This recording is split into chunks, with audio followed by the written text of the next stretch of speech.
Chapter 3147. Yi Qingluo's arm drooped down powerlessly. Her slender fingers, little by little, unconsciously stroked the decorative design of the azure dew bracelet. In his mind, he recalled the time when he was in the Miao tribe. She was determined to terminate the contract with Old Man Song and hand him over to Dmo Xian. There was a place in his heart that felt like it had been ruthlessly pierced by a needle. Ding! Suddenly he felt a scorching heat on his wrist. Yi Qingluo's fingers trembled as she looked down. The pattern on the wristband was like water ripples, and layers upon layers of ripples began to appear. As the cherry blossom patterns floated, the scorching heat was also increasing. This change in the azure dew bracelet. This made Yi Qingluo's eyes suddenly lit up. Old Man Song.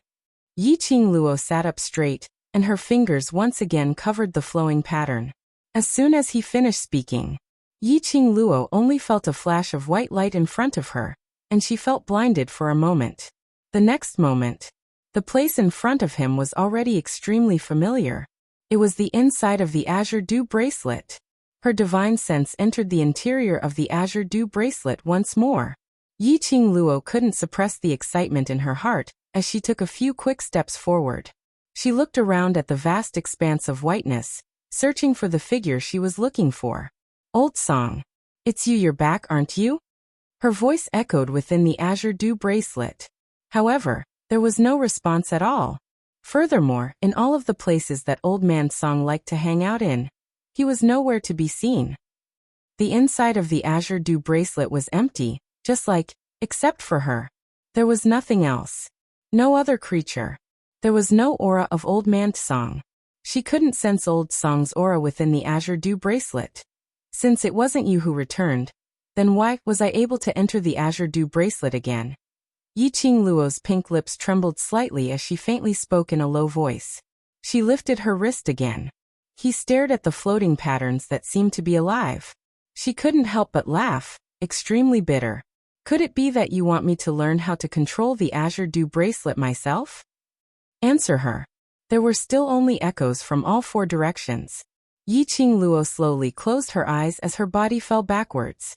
Her slender back was pressed tightly against the cold ground. He slowly raised his right hand and placed it on his head. But Old Man Night Song, I'd rather you personally teach me how to control the azure dew bracelet. You're my only senior in this strange world. She sighed faintly. The flowing cherry blossom patterns blocked her eyes. As the bewitching red light flowed, it was as if they were about to seep into her eyes. Yi Qingluo felt a stinging pain in her eyes. She closed her eyes. When he opened his eyes again, he was met with a pair of eyes that were as large as copper bells. Eyes. Two huge, golden eyes? What is this? Yi Qingluo abruptly flipped herself up from the ground, as she looked towards the direction of her eyes vigilantly. It's you? When Yi Qingluo saw that pair of eyes clearly, the expression on her face was filled with astonishment. In front of him was a huge cauldron, the bronze furnace. However, it was covered in a dazzling golden light. The pair of eyes she had just seen. It was the two golden eyes on the body of the cauldron. Yi Qingluo pointed at the cauldron in front of her. Cauldron dragon? So it's you. The inside of the azure dew bracelet should be an independent space. Apart from her surprise, there shouldn't be anyone who could appear in the azure dew bracelet's independent space. This cauldron in front of her. Chapter 3148. Yi Qingluo's face immediately lit up. She pounced forward and hugged the cauldron dragon. Cauldron dragon. You're still here. Yi Qingluo stretched out her arms, but could only hug a small totem of the cauldron dragon. The cauldron dragon's glittering golden eyes shifted. Then a golden light flashed. The cauldron dragon's body had transformed into a height similar to Yi Qingluo's. Master, I've always been in the azure dew bracelet. Unless you summon me, I can't leave this place.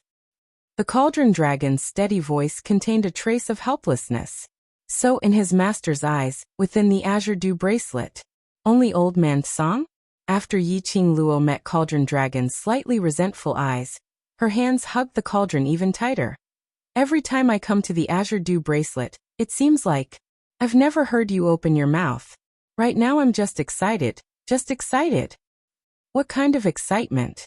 Cauldron Dragon shot her a sidelong glance without giving her any face.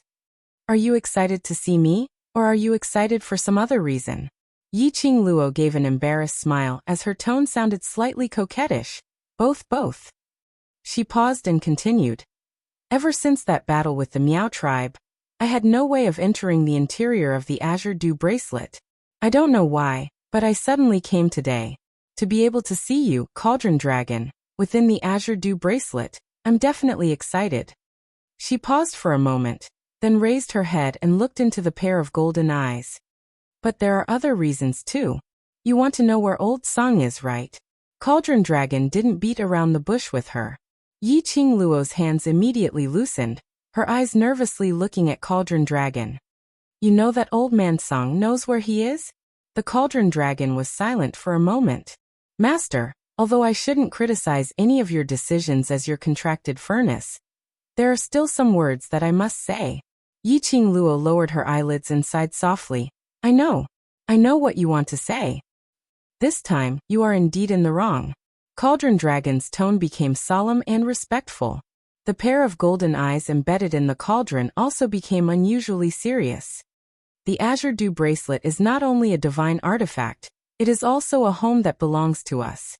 Ever since you formed the blood contract with the Azure Dew bracelet, we who were in deep slumber within the Azure Dew bracelet also woke up. We followed you and experienced so much. To us, this is the same as you giving us a home. When you decided to abandon the Azure Dew bracelet, when you decided to face death alone, you were also abandoning us, abandoning our family. When you made this decision, even I had a feeling of being abandoned and hurt. Don't even mention how much pain Old Man Song, who loved you as if you were his own granddaughter, felt in his heart. Yiqing Luo's eyelashes fluttered as she lowered her head. You don't need to apologize to me, said the Cauldron Dragon, interrupting her. The person you should apologize to is Old Man Song. Old Man Song, he's still here. He's still here, right?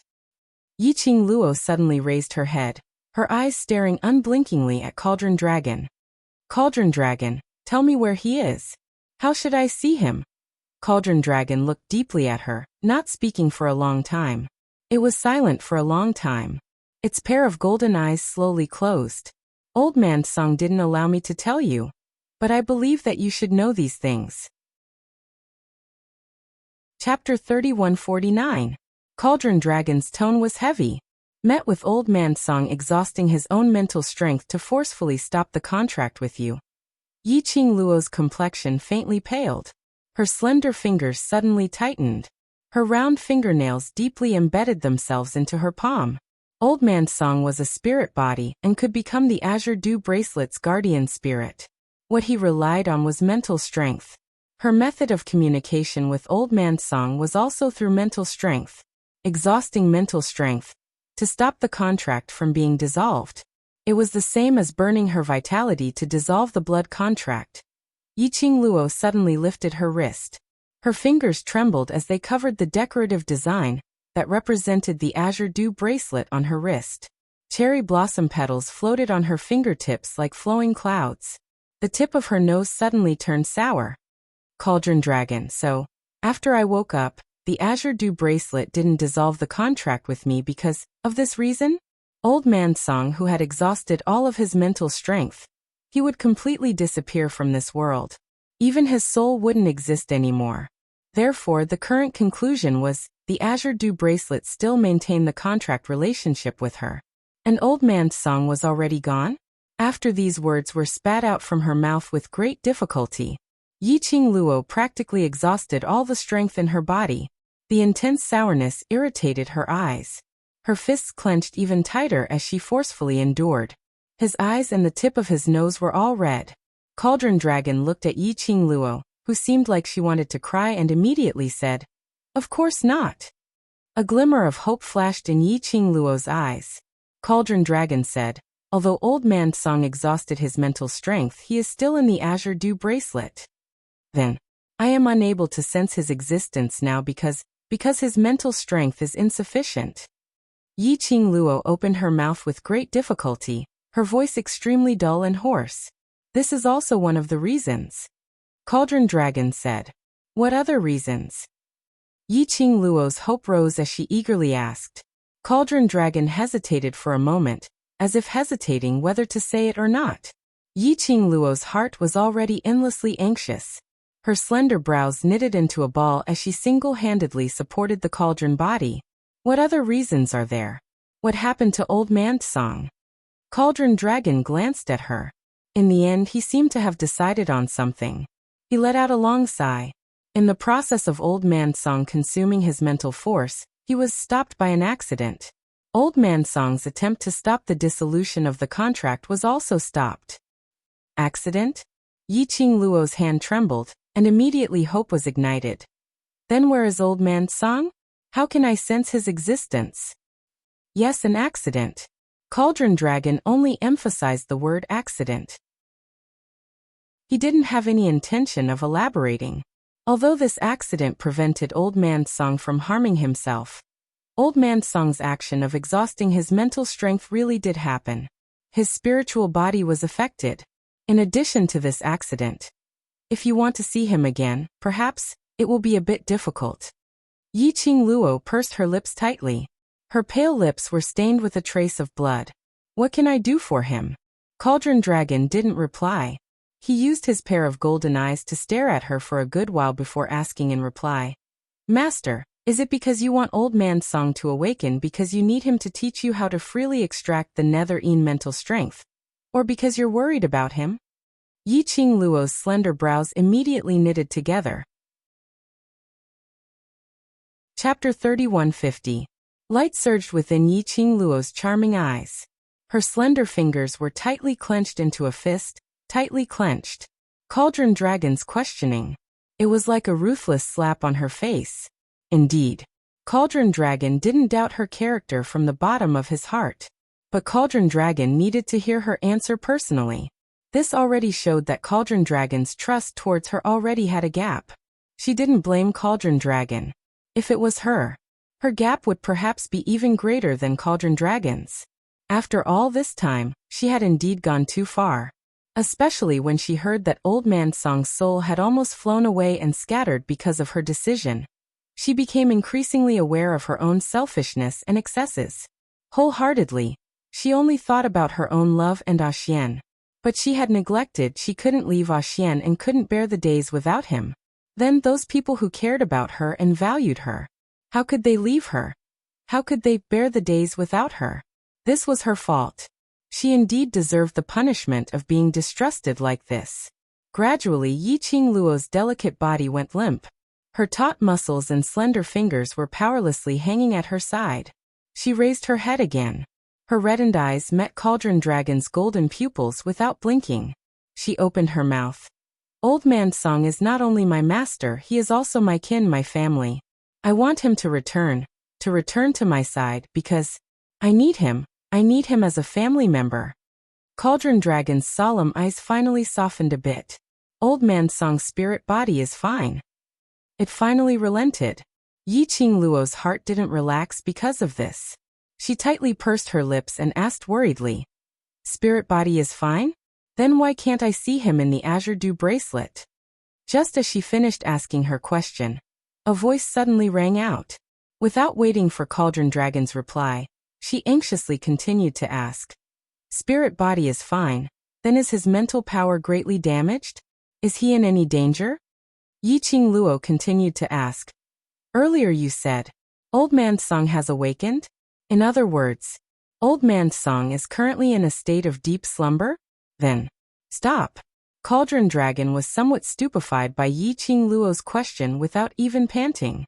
He raised his voice. Now listen to me. Yiqing Luo immediately shut her mouth as she fixed her eyes on it. Cauldron Dragon said, I am unable to say much about Old Man Song's current situation. Right now, he was indeed in a deep slumber. As for when he will wake up, that will depend on his willpower and heaven's will. Willpower? Heaven's will? What does this mean? Yiqing Luo's heart trembled violently. Although that accident stopped Old Man Song, to Old Man Song it also caused a great impact. Cauldron Dragon said vaguely, You don't need to worry. At present, It's hard to say whether this impact is good or bad. Yi Qingluo knew that Cauldron Dragon didn't want to tell her the details of that day. She did not intend to pursue the matter. However, were the Cauldron Dragon's words just a guess, or were they just lies to make her feel at ease? Master, no matter how much you think about Old Man Song's situation, it's of no use. Cauldron Dragon saw that Yi Qingluo didn't speak for a long time, so he continued. Today Master didn't need to connect with Old Man Song's mental power to enter the Azure Dew bracelet. This is already a very good omen. Chapter 3151. Old Man Song is the Azure Dew bracelet's guardian. Your mental strength is connected to him. In the past, you entered the Azure Dew bracelet through fusing with Old Man Song's mental strength magnetic field. Cauldron Dragon explained. Yi Qingluo looked at the Azure Dew bracelet pattern on her wrist in astonishment. These days, she had been unable to enter the Azure Dew bracelet. She was also unable to form a connection with the Azure Dew bracelet. Was it because the magnetic field connection between her and Old Man Song was broken? Then she suddenly entered the Azure Dew bracelet today. What was the reason?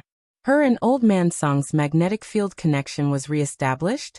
We have no way of knowing the reason at the moment. Cauldron Dragon said. However, this is at least a good start. This also shows that Old Man Song's consciousness is very likely slowly recovering. Yi Qingluo's charming eyes slowly surveyed the surroundings. Her slender fingers lightly stroked her wrist. It was as if she was recalling all the scenes of Old Man Song being here through this vast expanse of whiteness. Cauldron Dragon didn't make a sound to disturb her. After a long time, Yi Qingluo closed her eyes. The expression on her face also gradually recovered its tranquility. When she opened her eyes again, the surging emotions in her eyes had also dissipated, and she had calmed down. I understand. Yi Qingluo's gaze returned to Cauldron Dragon. I will wait for Old Man Song to return. If there is anything I can help with, please tell me. I also want to do something for him.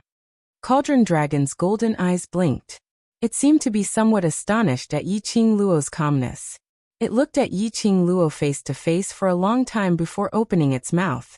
If Master can truly be at ease and work hard to increase her strength, this will be the greatest help to him. Amen, I'll remember. Yi Qingluo nodded. Cauldron Dragon still wanted to say something, but a golden light flashed in the depths of its eyes. In the end, it still didn't say anything. One person and one cauldron sunk into silence. For eyes met. After a moment of silence, Yi Qingluo was the first to break the silence. I'll leave first. Cauldron Dragon. Amen. Yi Qingluo turned around and walked a few steps towards the vast expanse of whiteness before pausing. If Old Man Song has any news, no matter if it's good or bad, please tell me. Cauldron Dragon was silent for a moment. All right. Yi Qingluo curled her lips towards Cauldron Dragon, revealing a faint smile. She turned around again, but very quickly she turned back. Beneath the hazy white mist, a pair of eyes that were as resplendent as stars gazed at the Cauldron Dragon like torches. Cauldron Dragon's golden eyes contained a trace of unconcealable panic. The fleeting panic fell into Yi Qingluo's eyes. Yi Qingluo narrowed her eyes slightly. She knew that Cauldron Dragon was definitely hiding something from her. This matter, it must also be related to Old Man Song. It was just that Cauldron Dragon wasn't willing to say. Even if she interrogated him, there would be no results. She could only pretend that she didn't sense the Cauldron Dragon's abnormality. Is there anything else? Cauldron Dragon's calm voice resounded. It was also because of his guilty conscience. Cauldron Dragon's voice sounded especially dignified as a member of the Dragon clan. Yi Qingluo's eyes were filled with smiles as her face revealed a gentle smile. She looked at the Cauldron Dragon and said word by word, whether it's Old Man Song, you, or the Purgatory Pagoda, everything within this Azure Dew bracelet is my home. All of you are my family. Cauldron Dragon's golden pupils suddenly constricted. Chapter 3152. Cauldron Dragon's golden pupils flickered and shrank again. It wanted to speak. However, when he looked into the young girl's eyes, which were shining with brilliance, it couldn't make the slightest sound. Just like that, it locked eyes with the young girl. After a long while, the young girl withdrew her gaze and stepped into the boundless whiteness. That blazing figure. Within the white fog, it was faintly discernible, until that figure completely disappeared within the azure dew bracelet. Cauldron Dragon's widened golden pupils faintly fluctuated for a moment. Golden light flickered. The cauldron body once again transformed into an enormous dragon cauldron. "I'll have to trouble you, Cauldron Dragon." A gentle and graceful voice was especially clear in this silent space. Hearing this voice, Cauldron Dragon's gaze suddenly became respectful. "Is it really okay to tell her about Old Man Song?" That graceful voice was ethereal and faintly discernible. "You can't always let her act recklessly. You should let her understand that after she acts recklessly, someone will bear the consequences for her." Although the words were filled with reproach towards Yiqing Luo, but one could clearly hear the amiability in the tone. Cauldron Dragon's golden pupils drooped, as if recalling Yiqing Luo's final smile when she looked at it. It sighed softly. Come to think of it, that girl should have already understood this. The air was silent. Cauldron Dragon asked again, "Then Old Man Song, can he still wake up?" "Yes." The graceful voice seemed to blend into the air, light and faintly discernible. If one didn't listen carefully, they wouldn't be able to hear this voice. "Old Man Song will wake up, but everything depends on fate." "Depends on the fate between Old Man Song and Luo. Yiqing Luo opened her eyes. She was still in the room where she rested last night. In her mind, she recalled what Cauldron Dragon had just said. She lifted her wrist and lightly stroked the azure dew bracelet. "Old Man Song, I will definitely let you wake up. The things I promised you, I will absolutely not break my word," she softly murmured, the light in her eyes becoming increasingly resolute. She looked at the time.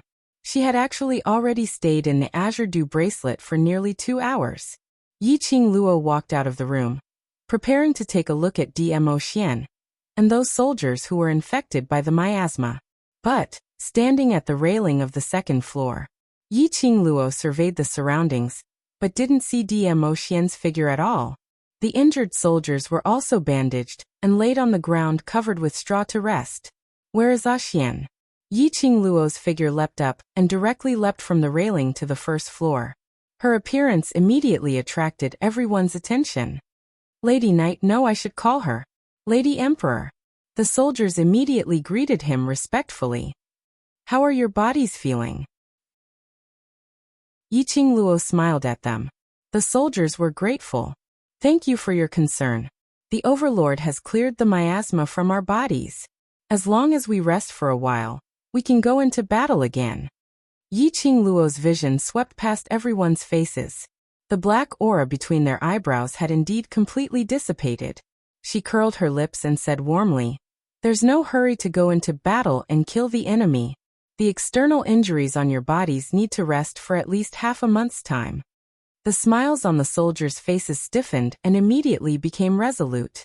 "The injuries on our bodies are not a hindrance." Chapter 3153. The soldiers froze. Yiqing Luo continued to smile, but her tone revealed a calm and unruffled boldness. The main hall fell into silence. Yiqing Luo's voice slowed down but was sonorous. "Xian can save you once, but it doesn't mean that he will save you a second time. So if you want to protect your own continent, then let yourself recover quickly, and not try to show off and drag your own brother down." The soldiers were all tensed up as they clenched their fists tightly. They looked deeply at Yiqing Luo's direction. The expressions on their faces were changing bit by bit towards Yiqing Luo's words. They had no way to refute. Yiqing Luo didn't continue saying anything as she walked out of the inn directly. Outside the inn, it was a mess. The entire place was in ruins and smoke filled the air. It was totally different from the Valley Wind City that she had seen in her memory. She raised her eyes as she looked at the city wall not too far away. The great general, and those soldiers who were standing upright were guarding this city vigilantly.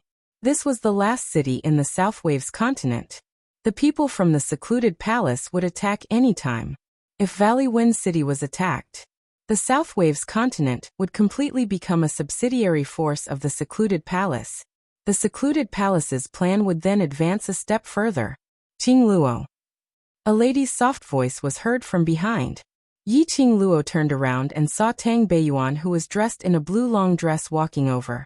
Tang Beiyuan said, "The Imperial Palace's disciples have found the secret base which the secluded palace had stationed in the South Waves continent. The Overlord has brought some men over to scout." Secret base? Yi Qing Luo was stunned. Surely this isn't a scheme of the secluded palace. According to a reliable source, it shouldn't be. Tang Beiyuan shook her head. The Overlord will head over personally, so it shouldn't be fake. Where is it? I'll go over now. Yi Qing Luo pursed her lips as she asked anxiously. The Overlord had specially instructed you to stay here and wait for him to return. Tang Beiyuan pulled Yi Qing Luo's wrist. The Overlord will not let anything happen to himself, don't worry. Although she had 100% confidence in Dmo Xian's ability, but it was absolutely impossible to say that she wasn't worried. Tang Beiyuan naturally saw the worry on Yi Qing Luo's face as she walked to Yi Qing Luo's side and stood still. Following that, he and Yi Qing Luo looked towards the direction of the city walls. To be honest, I'm very envious of your relationship with the Dizun. An envious smile appeared on Tang Beiyuan's beautiful face. She glanced sideways slightly as she gazed at Yi Qing Luo's side profile. The current Lord Dizun has really changed a lot. If I hadn't seen it with my own eyes, I wouldn't have believed that this is the same Lord Dizun. Beiyuan. Yi Qing Luo could hear the envy in Tang Beiyuan's tone, as well as that undetectable sorrow. She recalled what Dmo Xian had told her about Tang Beiyuan's fiancé. He had been in the Imperial Palace for so long. Yi Qing Luo had never seen Tang Beiyuan's fiancé before, not knowing what he looked like. Tang Beiyuan smiled bitterly. She raised her hand and pressed it against her chest as she continued to speak word by word. In the hearts of the women of the Imperial Palace, Qin Wentian, Dizun was like a high and mighty god. No matter who it was, they were just a speck of dust in front of Dizun. But you're different. Dmo Xian's gentleness towards you. That attitude where you're held in the palm of your hand, afraid that you'll fall, or in the mouth, afraid that you'll melt, has gradually made Dmo Xian become more and more popular. I've heard many people ridiculing that Dmo Xian is cold and emotionless, a person without feelings. Chapter 3154. Tang Beiyuan's tone became increasingly bitter. That bitter taste. Even if he tried his best to hide it, he could clearly feel it. Actually, it's not that he's cold and heartless, it's not that he doesn't have feelings. It's just that the only person he warms is you. Tang Beiyuan could not help but laugh. Her eyes were filled with a sense of loss. He has given all his love to you. He only has eyes and heart for you. Beiyuan. Yi Qing Luo held Tang Beiyuan's hand. Her hand was cold. Yi Qing Luo's slender brows creased as she placed one hand on her shoulder. You and your fiancé, what's the matter? Tang Beiyuan's words sounded very strange. If others were to hear this, they might have thought that Tang Beiyuan was deeply in love with Dmo Xian, and seeing Dmo Xian loving Yi Qing Luo made her feel jealous, etc. But Yi Qing Luo was very clear. Even if she had never met Tang Beiyuan's fiancé, she was very clear about everything. Tang Beiyuan's deep love for that man. Why would Tang Beiyuan show such an envious and bitter expression? Apart from that fiancé, Yi Qing Luo could not think of anyone else. Tang Beiyuan slowly raised her head. Her eyes were red from holding back her tears as she stared fixedly at her. After a while, Tang Beiyuan said in a hoarse voice, "Do you know why I followed you to the Southwave continent?" Yi Qing Luo looked at her silently, waiting for her next words. Tang Beiyuan closed her eyes. He was injured in the last mission, and I didn't want him to risk his life on the Southwave continent. So I came. Yi Qing Luo rubbed her head. For your fiancé's Beijing, you're very brave. Yes, but he will never be able to see my bravery. Tang Beiyuan forced a smile and snorted softly. Perhaps I'm not the one who knows how to warm him.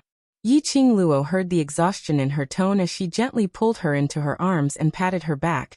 Don't let your imagination run wild. Tang Beiyuan, who was in Yi Qing Luo's arms, didn't say a word for a long time.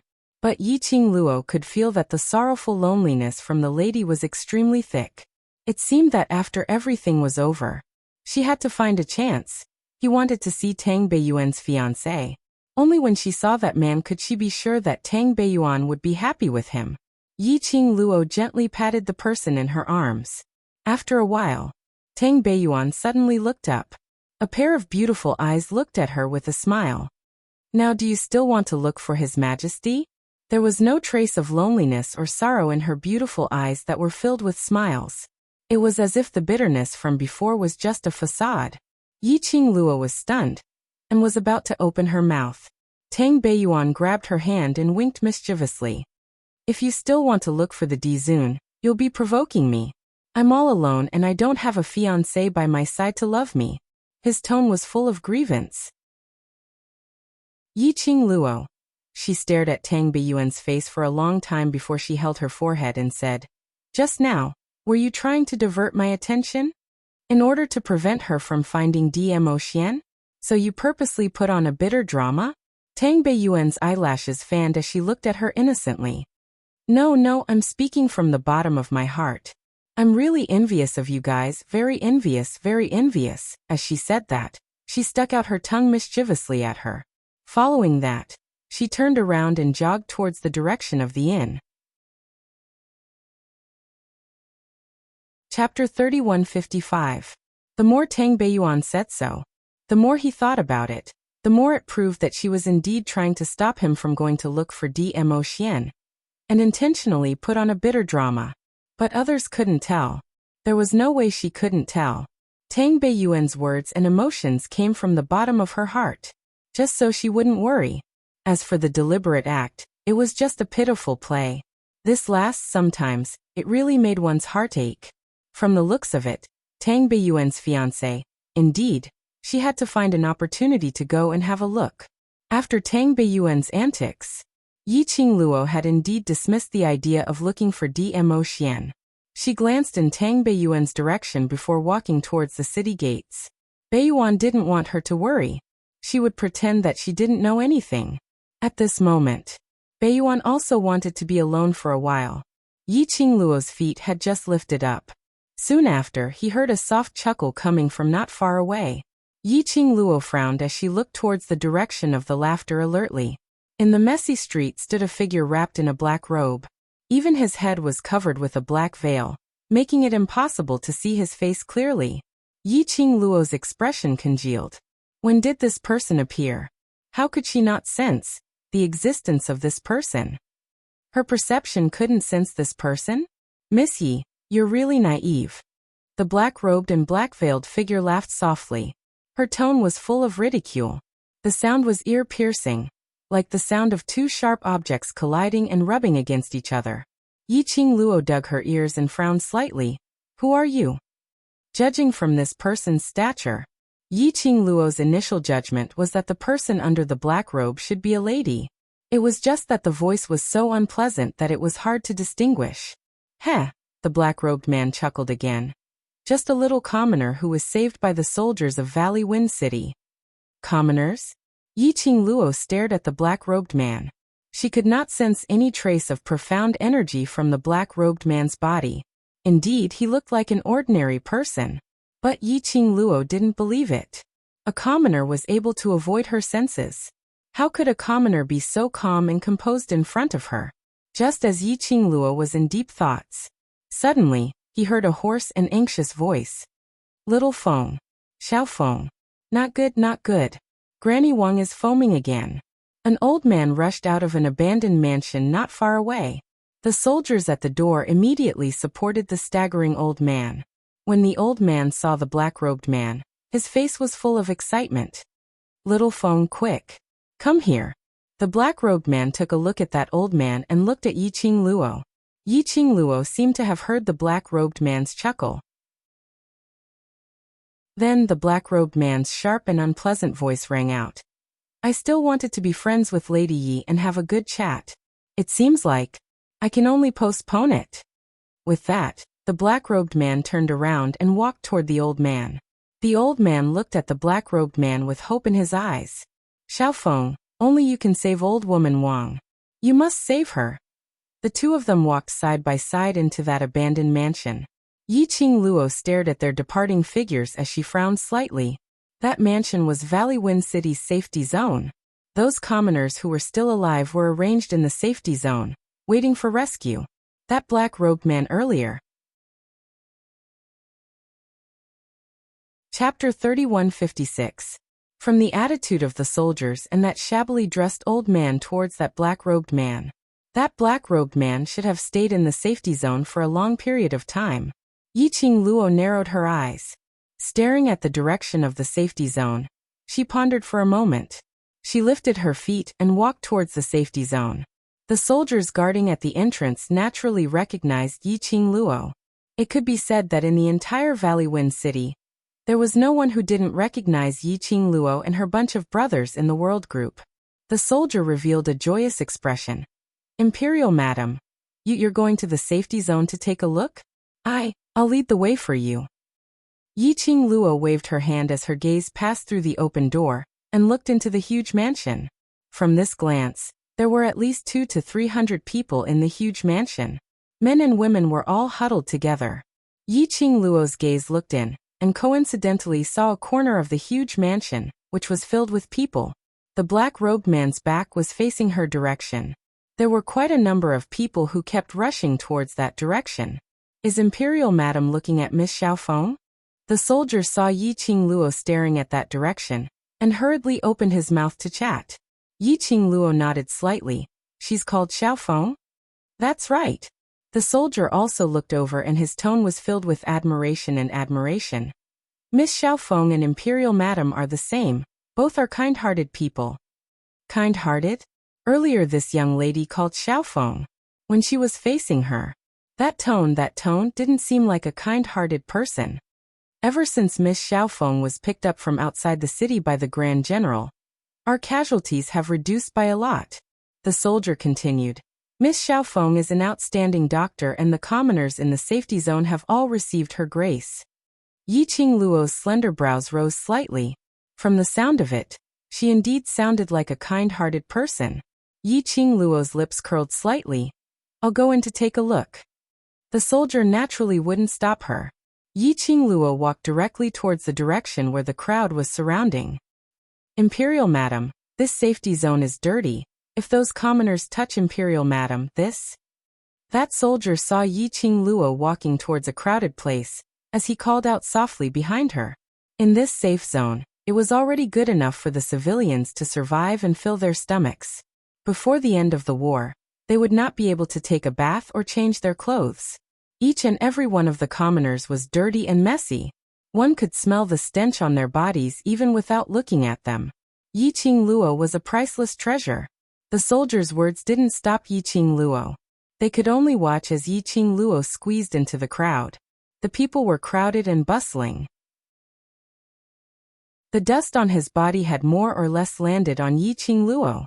Fortunately, Yi Qing Luo didn't mind. The soldiers heaved a sigh of relief, but their eyes were still concentrated on Yi Qing Luo's direction. Yi Qing Luo squeezed into the crowd. His gaze was attracted by Xiaofeng's figure. An old granny dressed in coarse clothes lay on the ground surrounded by the crowd. Her entire body was dirty and messy, and she was twitching in pain. The old lady's mouth was still spitting white foam. Xiaofeng squatted beside the old lady, one hand on the old lady's wrist and the other on her heart.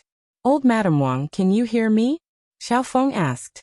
His voice was still the same as the sound of sharp weapons clashing, but it was obviously much softer. It was totally different from the ridicule when facing her. This Xiaofeng. Chapter 3157. Xiaofeng asked a few more questions. Granny Wang didn't respond. Her body was twitching more and more violently. Xiaofeng immediately increased the strength of his palm and pressed hard on old woman Wang's chest. His other hand reached for old maidservant Wang's chin and held it firmly. Old maid Wang's body convulsed violently. Then, like a fish that had lost its water, it went limp. However, he had also stopped convulsing. Seeing this, the onlookers heaved a sigh of relief. Miss Feng, it's all thanks to you. Fortunately, you're here. Old maid Wang is fine. Miss Lin Feng, go and rest. Leave this place to us. The commoners looked at Xiaofeng with gratitude in their eyes. He completely regarded Feng as a living bodhisattva. Xiao Feng didn't say anything. Instead, he placed his hand on Old Maid Wang's chest. Then he used his other hand to clean the white bubbles on Old Maid Wang's mouth, not caring about her sloppiness. This action once again made the commoners feel grateful. Among the crowd, Yiqing Luo's slender brows did not relax for a long time. Xiao Feng did look like a doctor who practiced medicine to save the world. Judging from her actions and her attitude towards old maidservant Wang, there were no other emotions in his body. There was not a single mistake to be found. After dealing with old maid Wang, Xiao Feng stood up. The commoners at the side immediately handed over a clean handkerchief. Xiaofeng wiped his hands and stood up. Grandma Wang is fine now. The surrounding commoners once again expressed their gratitude and praise. Xiao Feng was about to leave the crowd. When he raised his head, he saw Yiqing Luo who was standing in the crowd. Their eyes met through the black veil. Yiqing Luo could clearly feel that Xiaofeng seemed to have smiled. Then he followed the crowd and headed in another direction. It was a corner under the eaves. This corner was surrounded by sheds. There was a wooden table and a wooden chair inside. At the side, there was a bed that could fit a person, with a gauze curtain hanging over it. In this destitute and impoverished safety zone, this kind of place could definitely be considered as the best. Xiao Feng walked over and sat on the wooden chair. Countless commoners immediately rushed forward. Yiqing Luo narrowed her eyes slightly. She was sure that Xiaofeng had seen her just now outside the mansion. Xiaofeng obviously had something to say to her. Now that he saw her, he was pretending to be mysterious? This woman called Xiao Feng. What was her objective? Just as Yiqing Luo was staring at Little Win's direction, an old voice came from behind her. Beautiful young lady, are you new here? Yiqing Luo glanced sideways and saw the old man who ran outside the mansion earlier, calling Xiao Feng to save old maid Wang, looking at her with a smiling face. The old man didn't wait for Yiqing Luo's reply as he continued on his own. How pitiful, so pretty, you must be some family's missy. It's all right, it's all right. The people here are all good people. Saying that, she stretched out her hand and pulled Yiqing Luo's wrist. Let's go, I'll bring you to find a place to rest. Although this place is a little shabby, at least we can survive. In the face of survival, some dirt and mess can be tolerated. Yiqing Luo was directly dragged by the old man to another corner of the mansion. This corner was rather damp, and the ground was covered with layers of straw. There were also a few young girls sewing and patching at the side. Chapter 3158. This is a newcomer, please take care of her. The old man smiled as he instructed and squeezed towards Little Feng's direction. Looking at the old man's back, Yiqing Luo frowned slightly. The young lady sitting on one side got up and pulled Yiqing Luo to sit down. Don't be sad. It's not bad that we can survive. Actually, it's good to stay here. There's food and drink, and we just have to do some small things every day. It's not bitter. The young lady on the other side pushed the old sewing equipment over. That old lady is our steward here. We all call her Mistress Yang. In future we will have to rely on her for our food and drink. Seeing that Yiqing Luo was still staring at the direction of the old man and Little Feng, the other young ladies also understood. Although we are all refugees, but if we want to have a good life in the safety zone, it all depends on our own ability. Miss Little Feng's ability is strong and can save people. We can't be envious. Basically, every young lady who just came would be envious of Little Feng. Mentioning Little Feng, Yiqing Luo smiled. It seems you all respect Miss Little Feng? That's natural. The young ladies nodded hard. Our lives are all saved by Miss Little Feng. Yiqing Luo took the opportunity to ask, why did she wrap herself in the black robe? Have you seen her face? The young lady's smile froze. The few young ladies stared at Yiqing Luo for a long time.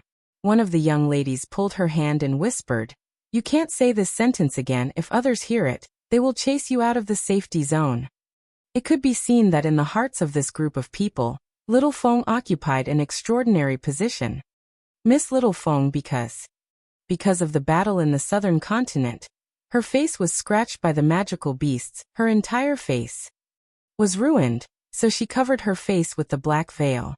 The young lady leaned close to Yi Qingluo's ear and whispered, "In the safety zone, you must not mention anything about Miss Littlefang's face." Yi Qingluo nodded thoughtfully. Disfigured by magical beasts? Yi Qingluo raised her brows and stared at Littlefang's direction with interest. It seemed like she wanted to see Littlefang's face through the black veil. The little girl hurriedly tugged at her. "Don't look. If you make Miss Xiaofeng unhappy, maidservant Yang won't give you lunch." "Thank you for your reminder." Yi Qingluo smiled at the young lady and immediately stood up. The little girl asked anxiously, "Where are you going?" "Don't wander around. There are many places in the safe zone that have been sprinkled with Miss Xiaofeng's special medicinal powder to expel the poisonous insects. If you come into contact with it, you'll be in trouble." Yi Qingluo smiled again, and without any hesitation, she left this secluded corner. After a series of understanding, Yi Qingluo could tell as well Xiaofeng's position in the safe zone.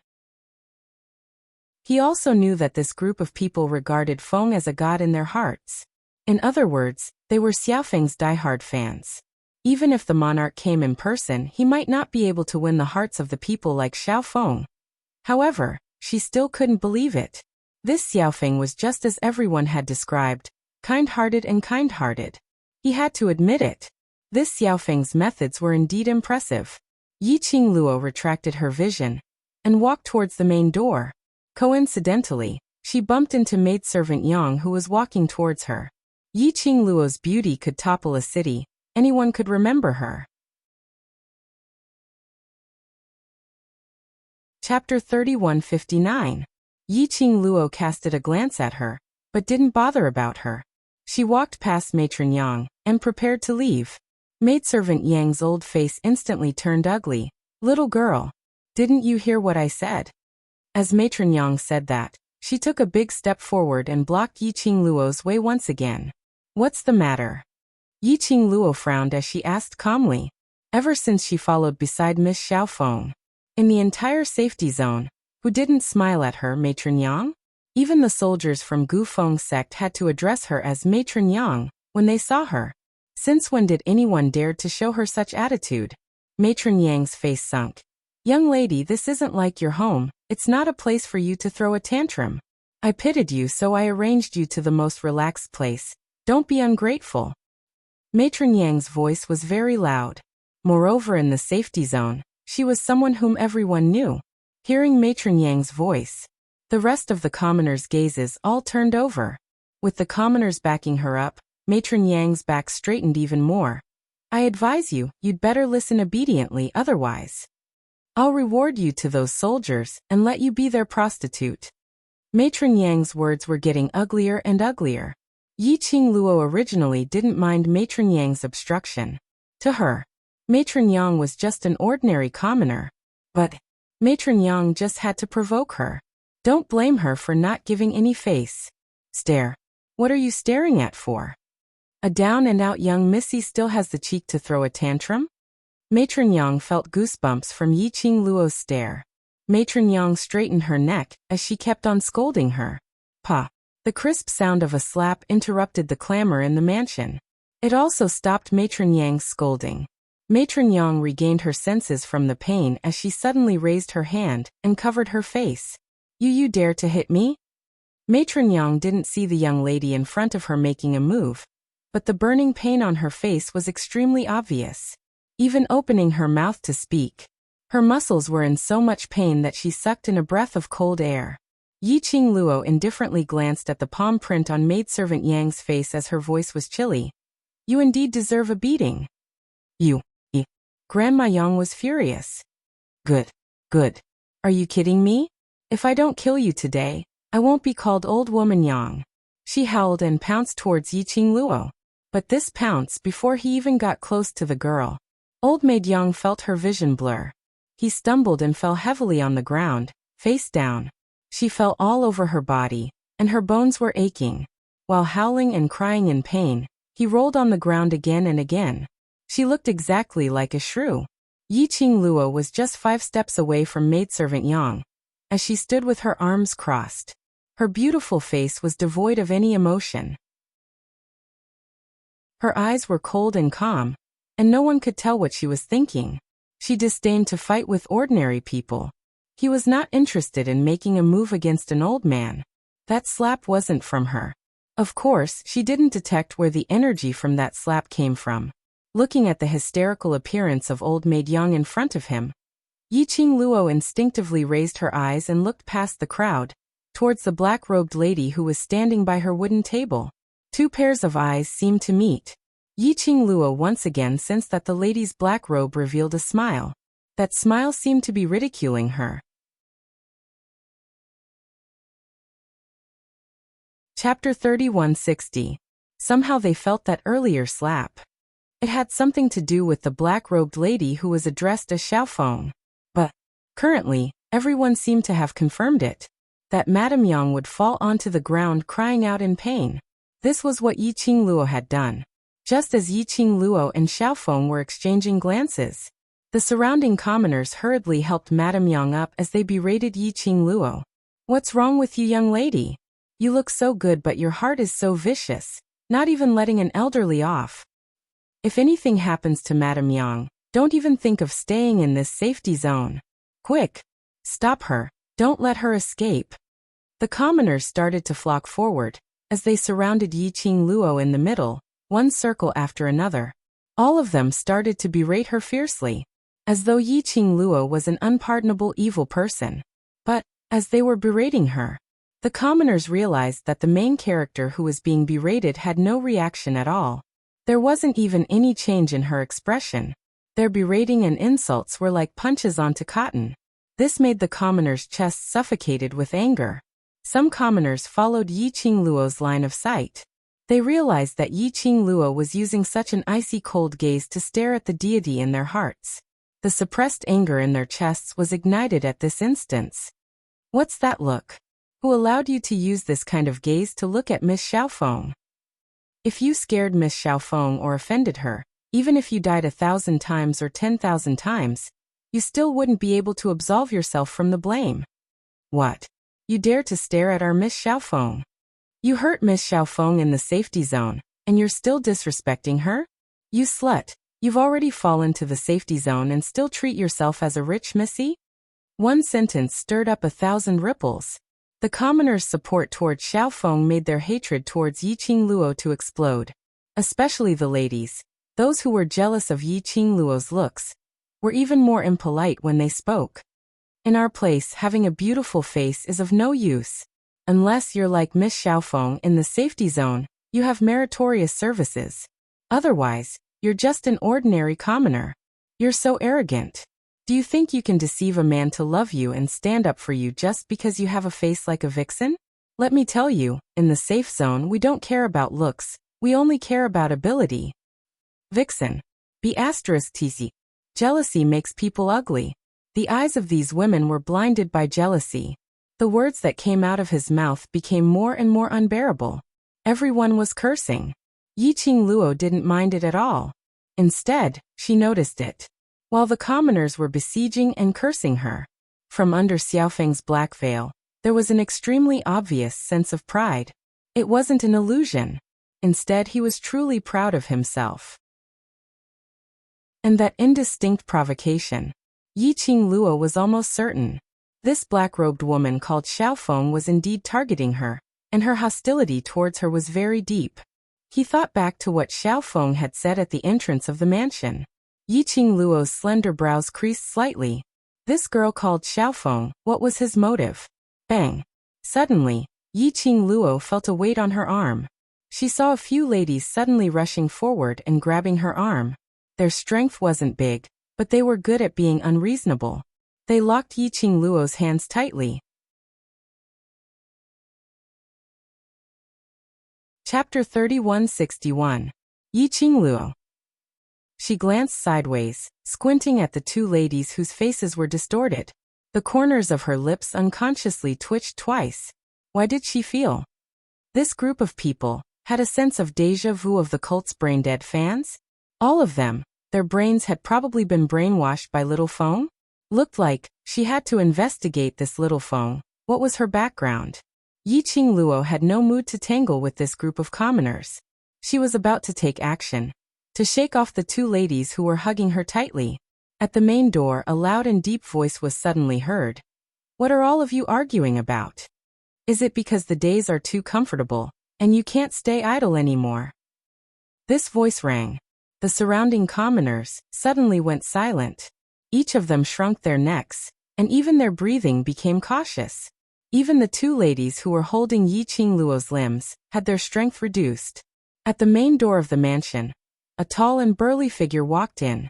Behind him, there were 4 dignified soldiers dressed in armor, holding long spears. These 5 people had just stepped into the mansion. The surrounding commoners all revealed a joyful and grateful expression. "Grand General, why did you come personally?" Behind the crowd, Little Feng's slightly sharp voice was heard. She passed through the crowd and walked over slowly. A black robe, black muslin, as she walked. It was extremely elegant, like a black smoke, lingering around her. The leader was the Grand General. When the Grand General saw Little Feng, the dignified expression on his face softened. "Miss Little Feng, it's been hard on you recently." "It's not hard on Little Feng." Little Feng smiled slightly. "It's hard on you who are fighting in the front line." The Grand General also laughed a few times. Little Feng's vision floated behind the Grand General. "I heard that the Grand General had just finished a battle yesterday and successfully destroyed the birds and beasts, as well as that army sent by the secluded palace. I wonder if there's anything that requires my help." Generally, the Grand General or his subordinates came over. Or they came over to send supplies. Or they came over to invite Miss Little Feng to treat the injured soldiers. The Grand General waved his hand. "Thank you, Miss Little Feng, for your concern. The soldiers are not in any serious trouble. Miss Little Feng just needs to take good care of these commoners, that's enough." Xiao Feng was obviously stunned. Beneath the black veil, a pair of black eyes flickered with a bright light. After hesitating for a while, he slowly nodded his head. "It's good that you're fine. If he's not here to look for Miss Xiaofeng to treat the soldiers, then why did the general come here personally?" the commoner asked in confusion. The general laughed. "I'm here to pick someone up." Before he could finish speaking, the general's gaze fell on senior maid Yang, who was still lying on the ground in an extremely comical position, looking up at the general. The general couldn't help but laugh. "Old maid Yang, what's going on with you?" Old Madame Yang often helped the soldiers in the safe zone and distributed some resources. She was also someone who had a few words with the soldiers. Hearing the great general's question, Matron Yang's eyeballs rolled around as she fiercely shot a stare towards the direction of Yi Qingluo, who was being held down by the lady behind the crowd. Then he slapped his thigh and started bawling. Chapter 3162. A new young lady? The general looked at the soldiers behind him in confusion. When had other commoners been sent here today? Now all the commoners who were still alive in the entire Nanlong continent were gathered here. They had just experienced a great battle yesterday. How could there be other commoners being sent to the safe zone at this time? The soldiers also shook their heads. They were not sure. Mistress Yang was crying and did not notice the general's confusion. She continued to howl. "It's only the first day, and you've already beaten me. I can't straighten my back. My bones are all broken." When the general heard this, he immediately frowned. Beaten? In the safe zone, there were actually commoners who dared to beat people under their noses? This kind of behavior must not be encouraged. Senior servant Yang noticed the general's dark expression. She could not help but be secretly delighted. As expected, she was still useful in the hearts of these soldiers. After all, she had helped these soldiers out quite a bit. When had she not been the one who handled the expenditure of resources in the safe zone? Thinking of this, Mistress Yang's heart was even more confident.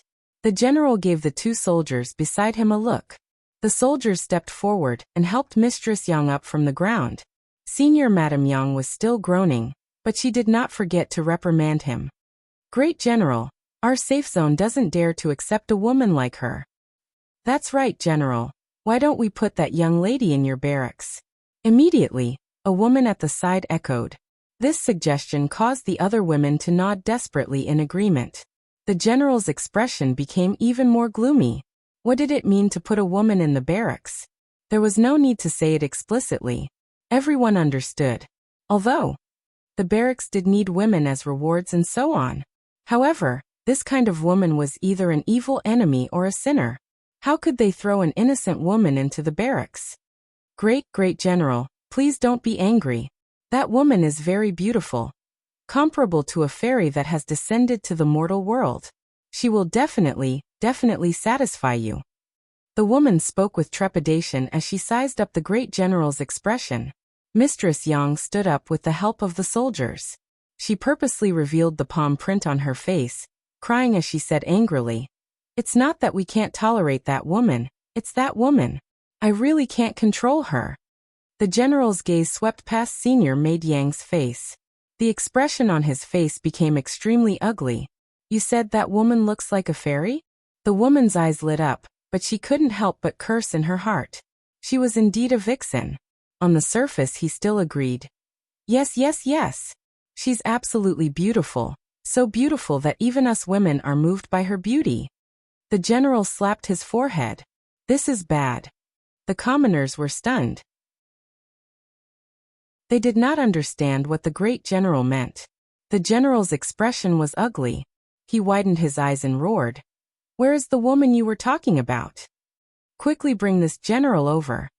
Beautiful as a fairy? Woman. A newcomer today? Putting all these pieces of information together. Oh my God. The great general could only feel his entire body breaking out in cold sweat.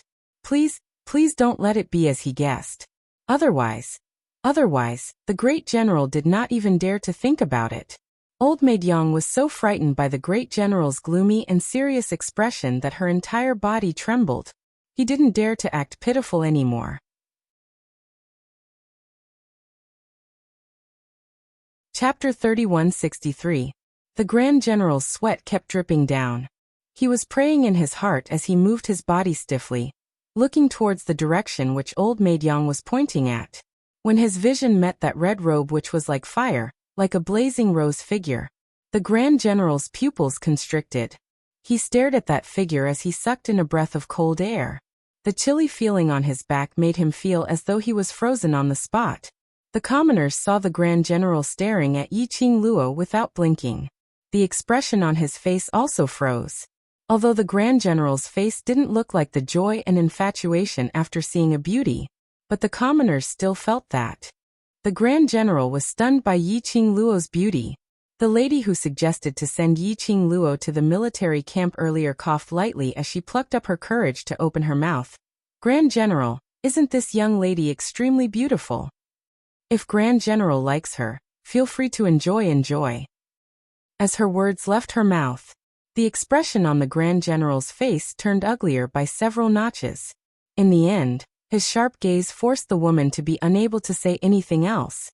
The commoners looked at each other in dismay, unable to understand what the Grand General's expression meant. Just as everyone was bewildered, they saw the Grand General suddenly lifting his feet as he dashed towards Yiqing Luo's direction. His speed was so fast. It stirred up the sand and dust beneath his feet. That impatient look. It made the few ladies subconsciously stare anxiously at Yiqing Luo's face. They didn't forget to curse softly, "Vixen." Bam. The two ladies who were cursing silently had just made a small sound. A powerful collision force came head-on. Two petite figures were sent flying by a single palm strike. Those two ladies were made of flesh, and after they fell onto the ground, they cried out miserably as they spat out blood. The commoners were so frightened that their faces turned pale as they speedily moved backwards. This was the first time they saw the Grand General getting angry. This was the first time they saw the Grand General laying his hands on the commoners.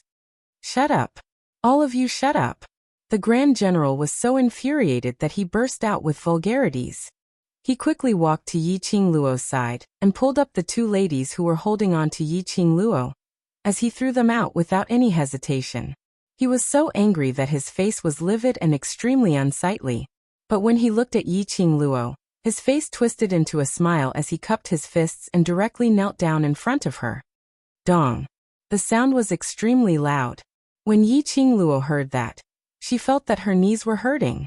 The great general's actions caused the commoners to be dumbfounded. He was both shocked and puzzled. The great general knelt down to that woman? The great general was kneeling to a woman? How was this possible? One had to know that the great general in Valley Wind City, no, even looking at the entire South Billow continent, those who could make the great general kneel could be counted on one hand, unless it was necessary. Even if the great general was in front of the Gufeng sect's sect master, he didn't need to kneel. However, the great general was kneeling before a woman in front of them. Even if these commoners were ignorant of the ways of the world, even if they were as stupid as pigs, how could he not see it now? The girl that they thought was down and out. In actual fact, she was an important figure that even the great general was fearful of. The commoners' hearts instantly tensed up. The way they looked at Yiqing Luo had also changed, thinking of what they had done to this young lady earlier. Chapter 3164. Maidservant Yang was also shocked silly by the scene in front of her. The Grand General's voice trembled as he spoke earnestly. Imperial Madam, these are all ignorant commoners. You are a magnanimous person. Please don't be calculative with these commoners. He was pleading as he wiped the cold sweat off his forehead. Apparently he had been badly frightened. Yiqing Luo narrowed her long and narrow eyes. Her chilly gaze seemed to sweep past the commoners beside her. Those people, after they met Yiqing Luo's gaze, like a bird startled by the twang of a bough, they hurriedly shrank back. Where was there any trace of that overbearing arrogance from earlier? Yiqing Luo scoffed lightly as she rubbed her wrist and laughed softly. Commoners. Perhaps it's because of the war which made their lives better. That's why they have the leisure to target the new commoners. You're right. The commoners' faces heated up as they all lowered their heads, not daring to make a single sound. How could the Grand General not hear the ridicule in Yiqing Luo's words? He wiped the sweat off his forehead hard. What Imperial Madam said makes sense. I didn't come over often to check on the situation. I'd not expected that.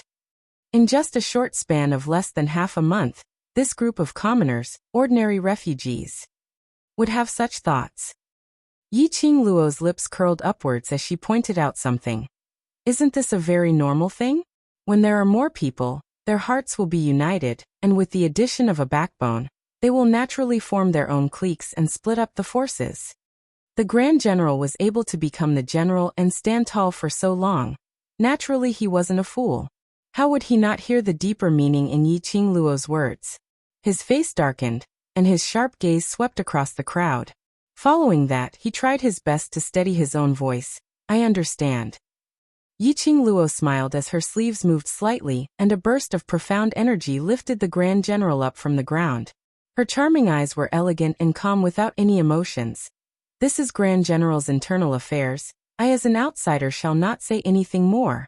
I only hope these commoners can understand your painstaking efforts. To these commoners in the safety zone, Yiqing Luo really couldn't raise any good impression. When the continent was in danger, Gufeng sect was willing to stand out to protect the South continent, to protect Gufeng sect. Moreover, he protected the surviving commoners within the area that he could protect. Feed them, clothe them. Let them stay here in peace and wait for the end of the war. Logically speaking, these people should feel grateful. But this group of commoners were obviously, he took everything as a matter of course. They felt that this was what soldiers should do. This was what they as soldiers should naturally do. Naturally, he enjoyed the protection of the soldiers. They naturally enjoyed the soldiers' food. It was a matter of course to occupy this place and live a peaceful life. Perhaps for many of the commoners here, these days of war were actually more comfortable. For there they lay, without work, without labor. As long as he said thank you, the soldiers of the South Wave continent would send him food. Then, under this natural enjoyment, their hearts began to swell. However, they were all refugees, people who were protected by the soldiers. Yet, they assumed the attitude of being a cut above others. They used the peaceful life that the soldiers had brought them to oppress the new people. They wanted to control the fate of the other citizens. For these people. Chapter 3165. She only wanted to ask one question. On what basis did she feel that it was natural? Just because they were commoners? Just because their faces were big? To tell the truth, Yiqing Luo didn't want to be entangled with this bunch of commoners and haggle over it. They were just commoners. She made her move. There was no way out for this group of people. There was a possibility that people would spread rumors that she was a bully to the commoners. She wasn't afraid of the so-called gossips. But what she represented today was not only herself, but the entire group. And the overlord's name. Moreover, these commoners were exchanged with the lives of many Valley Wind City's soldiers. She wasn't so petty to the extent that she had to start a massacre. Of course, this didn't mean that she would let them off. Since these commoners were instigated by others, and were willing to become other people's tools, they should be responsible for their own actions. She wanted to take a look at the crucial moment of life and death, whether the deity whom they revered would save them or not. I understand. I will deal with this matter strictly. The Grand General wiped the sweat off his forehead as he replied respectfully. Those people who spoke rudely towards Madame D, I will deal with them as well. Yiqing Luo's lips held on to a calm smile as her charming eyes glowed faintly without any extra emotions. Even that clear voice of hers was extremely elegant. Are you here to look for me? Yes. Yesterday Duan Kuei's madam and a group of brothers had lent a helping hand and settled the Valley Wind City's battle.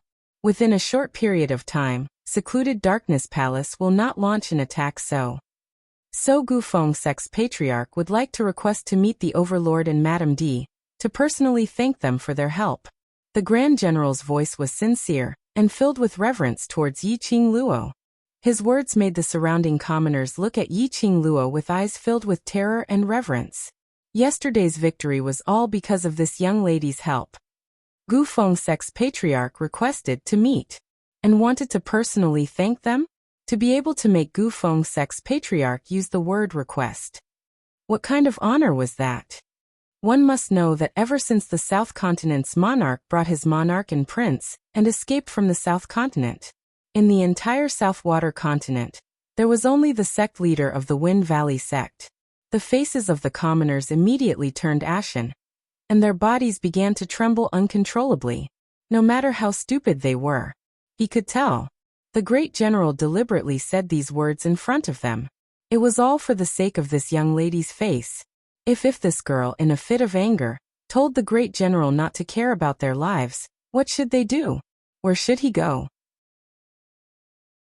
The commoners were frightened, but they did not dare to speak rashly. However, their minds were filled with the scene of Yiqing Luo bullying the weak. However, the imagined protagonist calmly turned around and headed straight for the door. Her footsteps were light and slow. Her flaming dress swayed as she walked, like a lively flame burning. His posture was noble and elegant, as if he did not place them in his eyes at all. The commoners heaved a sigh of relief, but they also felt indignant. Just as Yiqing Luo had reached the entrance of the mansion.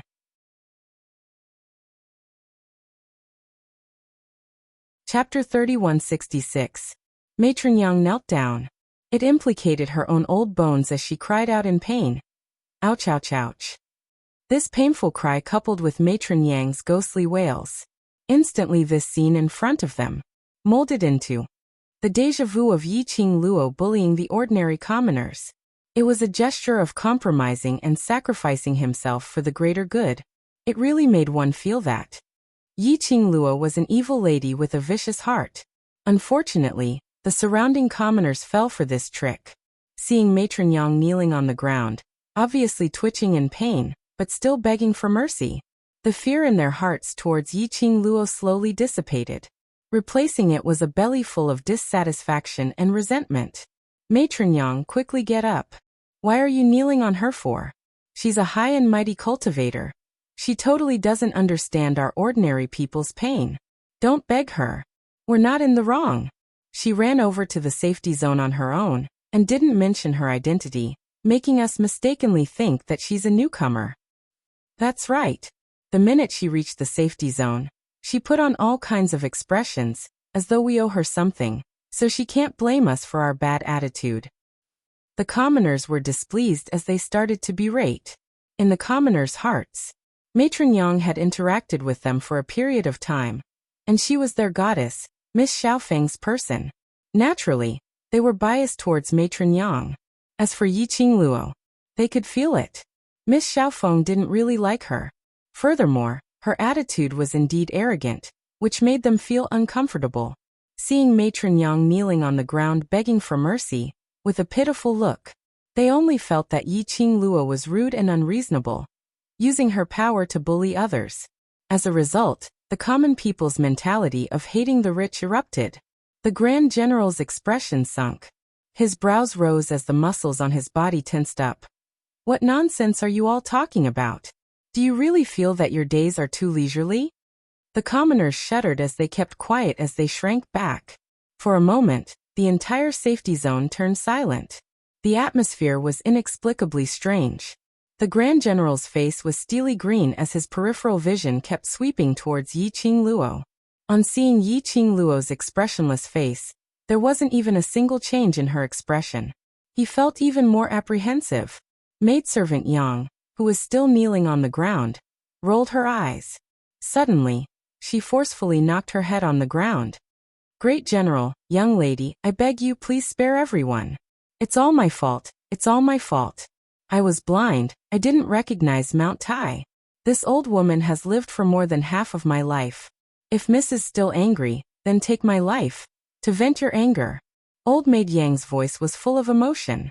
His voice was hoarse from crying. His entire body prostrated on the ground.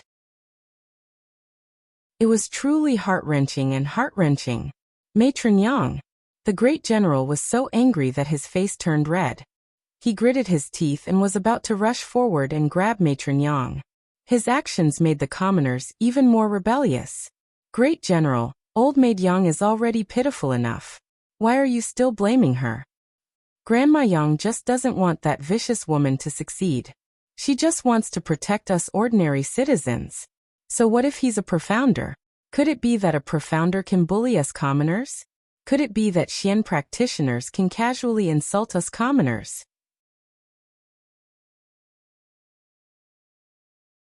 Chapter 3167.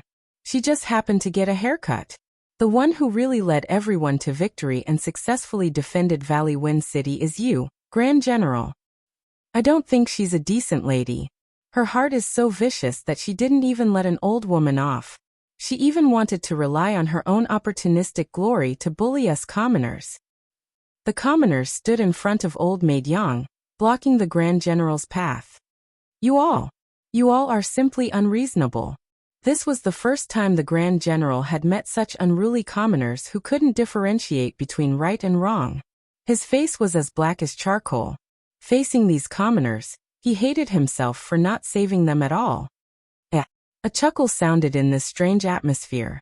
That laughter was clear, mixed with ridicule and ridicule. Everyone's line of sight swiftly gathered towards the sound, only to see that gorgeous young lady standing beside the Grand General.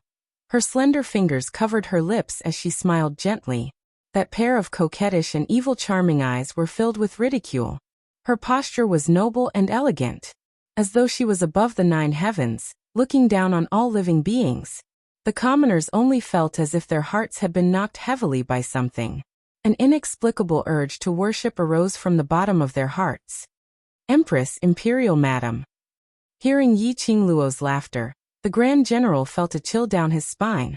That apprehension in his heart also increased at this moment. Yiqing Luo's expression became calmer. The smile on the corners of her lips became sweeter. The Grand General started to sweat profusely. This was the calm before the storm? What are you laughing at? The commoners stammered as they stiffened their necks and stared at Yiqing Luo. The minute she opened her mouth, that weak tone had no imposing manner at all. Yiqing Luo's pink lips curled up slightly as her smile was cold. I'm laughing at your stupidity. What did you say? The commoners were infuriated. This lady, don't think that with the Grand General backing you up, you can insult us as you wish. Insult? Yiqing Luo sneered disdainfully. What I said, isn't it the truth? Aren't you all stupid? The few men couldn't take it anymore as they waved their fists and were about to rush forward. The Grand General's expression changed as he swiftly blocked in front of Yi Qing Luo. The men's fists landed on the general's body. When the men saw that they had hit the wrong person, they immediately retracted their hands and stammered as they tried to evade responsibility. "Gee, Great General. It's you. You came up to me yourself. We didn't want to hit you. You can't blame us." The Great General's eyes turned cold, and his 5 fingers suddenly clenched into a fist. The muscles on his armor, which had tightened up due to his rage, let out a cracking sound. Suddenly, a soft little hand rested on the Great General's arm. The girl's clear and melodious voice sounded calmly. "If you want to fight, I'll be happy to accompany you." The Great General was startled. The girl had already walked in front of him. It also suppressed the anger in his heart. You're a profounder. You dare to make a move on us ordinary commoners. Don't you have any face?" When the commoners saw Yi Qing Luo walking over, they immediately retreated in fear. "Poochie." Yi Qing Luo couldn't help but laughed out loud. "Oh? So in other words, I'm a profounder, so I should allow all of you to hit me, and I can't fight back?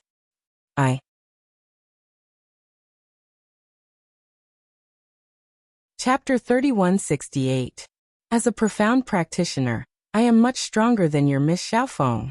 So, shouldn't you all be a little more respectful towards me?" Yi Qing Luo's tone was as cold as ice. The crowd shuddered. But thinking about how Yi Qing Luo had compared herself with Miss Xiaofeng, they felt extremely displeased. How can you be compared to Miss Xiaofeng? So what if you're a cultivator? Your ability is only used to bully ordinary people like us. Our Miss Xiaofeng is really saving lives. How many soldiers did Miss Xiaofeng save? How many people did she save? This is a person with real ability. Who do you think you are, to be compared with Miss Xiaofeng? The few commoners stuck out their necks, arguing for their deities. Yi Qing Luo continued to smile faintly. Her eyes were filled with fooling. "Oh? So Miss Xiaofeng is so powerful." "Of course. Do you think everyone is as vicious as you?" The commoners snorted coldly. Yi Qing Luo laughed again. The commoners were anxious. What are you laughing at?" Yi Qing Luo replied. "I have a doubt which I need you to clarify." The commoners looked at her warily. Yi Qing Luo raised her brows. "You keep saying that I'm bullying you. I'm using my status as a cultivator to bully you ordinary people. I'm very curious, when did I bully you? Or is it that I don't even know when I've bullied you?" The commoners were stunned. Yi Qing Luo continued to laugh. Mistress Yang didn't allow any explanation, and knelt down to beg for mercy, pleading for you. It seems that, from the beginning to the end, I've never said anything harsh to you, nor did I say anything to take your lives. The commoners looked at each other in dismay, speechless. Recalling back, it seemed Yi Qing Luo indeed didn't say anything, or do anything, since the Great General came to fetch her. She didn't seem to be against them. Even when the Great General got angry, she also said that she wouldn't bother about their internal affairs. The silence of the commoners caused Senior Maid Yang to immediately become somewhat flustered. She immediately pinched herself hard and then pretended to make a humming sound. The woman who was supporting her immediately lowered her head to look at Granny Yang with concern. After seeing the palm print on Matron Yang's face, the woman seemed to have thought of something and immediately said, "You hit Matron Yang. The slap on maidservant Yang's face was from you, and you even caused her to fall to the ground. Aren't you bullying us?" The woman paused and snorted coldly. "Although you didn't say that you want the Grand General to do anything to us, who knows if you won't do anything to us in front of the Grand General when we aren't looking?" The commoners immediately agreed with the woman's words. Yi Qing Luo's smile became even more radiant. A pair of long and narrow eyes were dyed with the beauty of a blossoming flower. "Did any of you see with your own eyes that I did it?" "No matter what, it's just a mouth spreading rumors. What if I say that she slapped herself to frame me?" Yi Qing Luo sneered in disdain. "Who do you think you are? Is it worth it for me to give you eyesore? Don't you think too highly of yourselves? You're too much." The commoners were so infuriated by Yi Qing Luo's words that their faces turned black.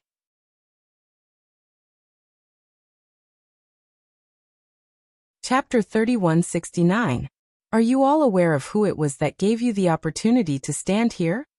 Yi Qingluo's icy cold eyes were devoid of any emotions. The ones who let you live here, have food, drink and a place to stay, are the soldiers who risked their lives to protect you, not the Miss Xiaofeng in your mouth.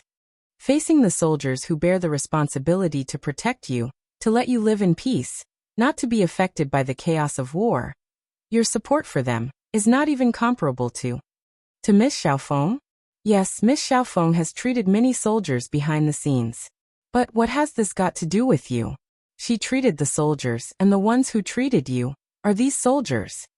Yi Qingluo's words were sonorous and forceful, filled with power. The commoners only felt their faces were burning, as though it was on fire. One by one, when they looked at the Grand General, they all lowered their heads in guilt. Yi Qingluo squinted her eyes. Her gaze was like a torch, as she stared straight at Xiaofeng. Through the black veil, their eyes met. Yi Qingluo's words continued. Your Miss Xiaofeng knows how to use her own medical skills to repay the soldiers. Then what about you? You don't even know how to give respect, only knowing how to enjoy the protection of the soldiers. On what basis? She laughed mockingly. Just because you are ordinary commoners? So you don't need to contribute and reap the fruits of others' labor? The commoners were stung by Yi Qingluo's words, until their faces were burning. They couldn't find any way to refute Yi Qingluo's words. In the end, only a few commoners retorted in a low voice. We don't know how to fight a war.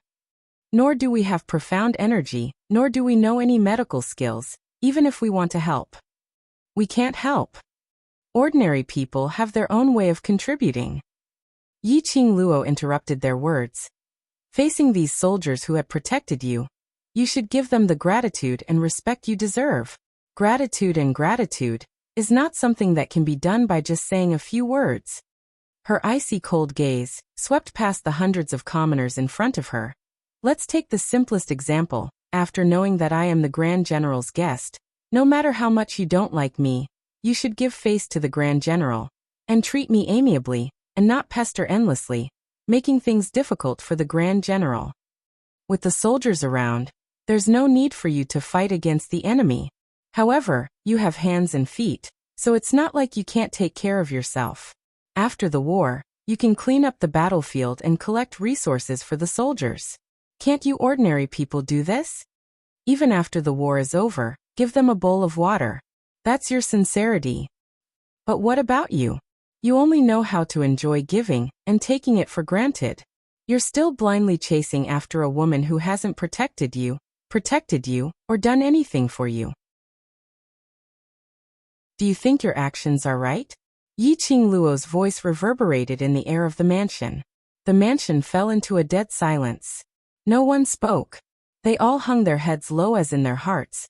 They had already been stirred up by Yi Qingluo's words. These words, Yi Qingluo actually didn't want to say. However, she really felt that it was not worth it for the great general and those soldiers who were lying in the lobby of the inn covered in wounds. A group of ordinary people whose conscience had been brainwashed. An ordinary person who didn't even know how to be grateful.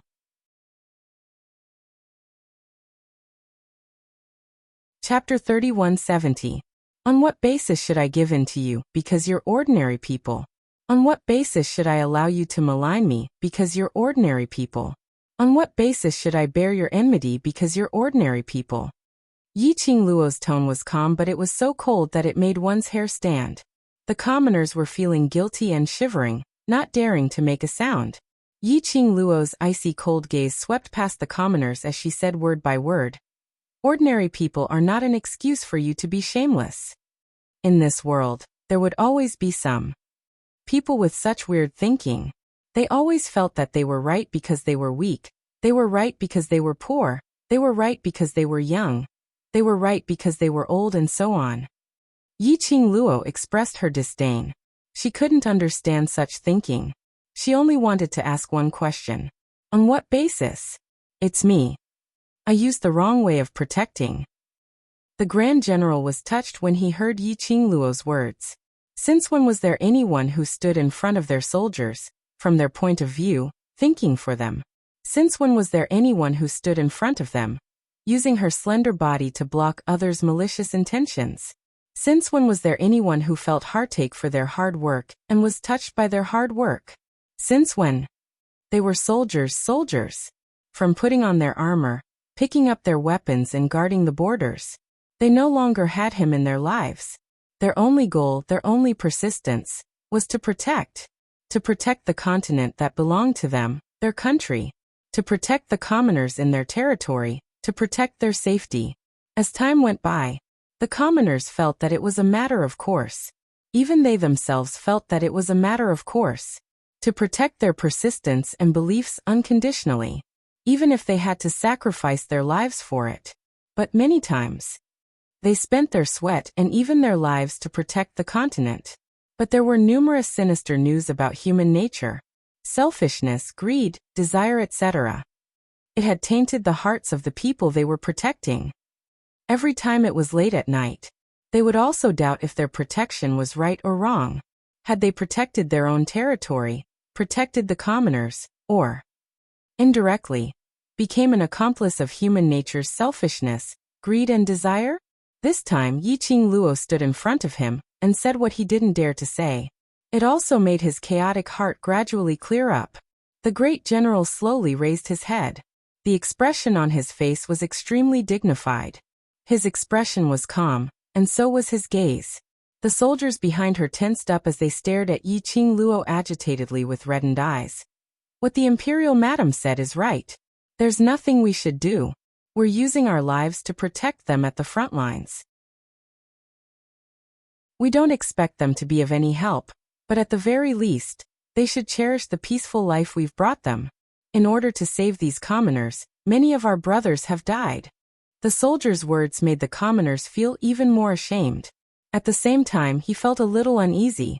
They were afraid that the soldiers would no longer protect them because of this. If he lost the protection of these soldiers, he would definitely die.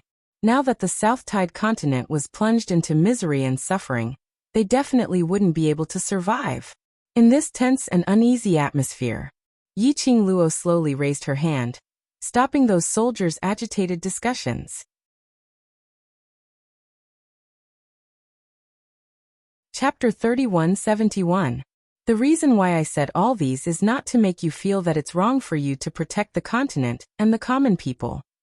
When facing the soldiers, Yiqing Luo's voice was very gentle. Her pink lips curled into a faint smile. From the moment you put on the armor, pick up the weapon and become a soldier, this is your responsibility. No matter how vicious the common people are, or what kind of person they are, as long as they are common people, you should protect them. Yiqing Luo's voice was very slow and her words were clear and slow. The soldiers choked on their words as they looked at Yiqing Luo in a daze. After the commoners digested Yiqing Luo's words, the panic and fear on their faces were immediately replaced by joy.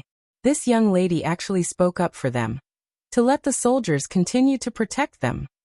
She opened her mouth. The soldiers would absolutely agree. They could still continue to live on. The commoners were wild with joy as they looked at the Grand General apprehensively, waiting for the Grand General's reply. The common people's attitude made the soldiers' hearts turn cold. Even until now, this group of commoners still hadn't realized their own mistakes. They clenched their fists tightly. They really wanted to turn their heads and leave, leaving these commoners to fend for themselves. But Yiqing Luo's words were like echoes, reverberating continuously in their minds. They had no way to refute Yiqing Luo's words, and they couldn't really ignore it. Grand General. The soldiers' voices were slightly trembling as they called out to the Grand General. Their tone was filled with complicated emotions. The Grand General, who had a straight face and a solemn expression, finally slowly turned his gaze towards the soldiers behind him, whose faces were obviously revealing an unresigned expression. After some time he opened his mouth. What Imperial Madam said is very right. No matter what thoughts we have, or what unwillingness we have, but we are wearing this armor, so we should fulfill our responsibilities. This was a soldier. No matter who they saved, whether they should save or not, no matter what happened, they had to do what they should do. The soldiers looked at the Grand General's solemn gaze. Their eyes were slightly red. Suddenly, he straightened his back and stood in a well-behaved military posture. Yes, Grand General. As soldiers, we must do what we should do. The commoners heaved a sigh of relief. Even when they looked at Yi Qing Luo, they felt that this lady wasn't that annoying anymore. However, at the next instance, Yi Qing Luo's words made those commoners' expressions change. He heaved a long sigh of relief, but it almost got stuck in his throat. The girl's clear and calm voice rang out leisurely. But I'm not a soldier, so I can deal with these cruel and ungrateful people at any time. The people's faces turned pale. Miss, what do you want to do? Yi Qing Luo chuckled. Didn't all of you say that I love to use my identity as a cultivator to bully ordinary people? Since you've said so, if I don't make this matter a reality, wouldn't I be letting down the words you've worked so hard to fabricate? The commoners took a few steps back, instinctively asking for help from the soldiers. The soldiers looked displeased, and their bodies tensed up. He didn't even want to look at them. However, the weight of the armor on their bodies was telling them something. They had to protect these people. Because they were soldiers. Because they were commoners. Their fists were tightly clenched, as if they were suppressing something.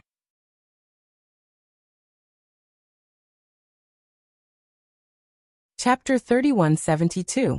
Of course, I admire all of you for being upright as a soldier. On account of your face, I will not haggle over this. Yi Qing Luo appeased the few soldiers. Following that, her eyes squinted as she gazed towards the direction of the commoners as a cold glint flashed past her eyes. But if those people were to find trouble, then don't blame me for not showing any mercy. These commoners were all despicable people. She had to threaten them. She wanted them to develop a genuine fear of her, so that she could prevent them from using the excuse of commoners to pester her endlessly. Ants were nothing to fear. But it was very annoying. Extremely annoying. She was afraid of trouble. Imperial Madam, please be assured, I will absolutely not let today's matter happen again. The great general took a deep breath as the cold expression on his face had some slight changes. Yi Qing Luo nodded slightly. Imperial Madam, Sovereign is still waiting for you. Let's go back first. The great general said. Yi Qing Luo smiled as she nodded. The few of them were about to leave. Among the crowd, a sharp voice suddenly floated over. Miss Yi has shown great mercy and forgiven us bunch of commoners, sparing our lives. I represent them to thank Miss Yi for your kindness. This voice was extremely unique. It was like the sound of sharp weapons rubbing against each other, making everyone's ears hurt it. They felt that there was a threat in their minds, making them feel itchy. The commoner's vision immediately turned towards the direction of the voice. They saw that black-robed lady who was sitting on the wooden chair, slowly stood up. The black veil covered the lady's face. But from her voice, they could hear it. The lady was smiling. Miss Xiaofeng. The great general's brows creased as he looked towards the black-robed lady. Great General. Xiaofeng's tone was calm as she slowly walked towards them. The commoners instinctively moved to the sides, opening up a path for Xiaofeng. As Xiaofeng walked, she smiled faintly as she continued. The commoners have no ill intentions. The safety zone is the only place they rely on. I hope Great General will continue to protect the safety zone. Xiaofeng's words caused the general's expression to change slightly. Without waiting for the great general to speak, Xiaofeng continued. If the great general really needs the protection that Miss Yi mentioned, then they will have to pay a corresponding price. Then, Xiaofeng is willing to bear all the costs. Xiaofeng can save more people, develop new pills, and help the great general obtain the final victory of the war. Her tone was sincere and sincere. His words made the surrounding commoners anxious.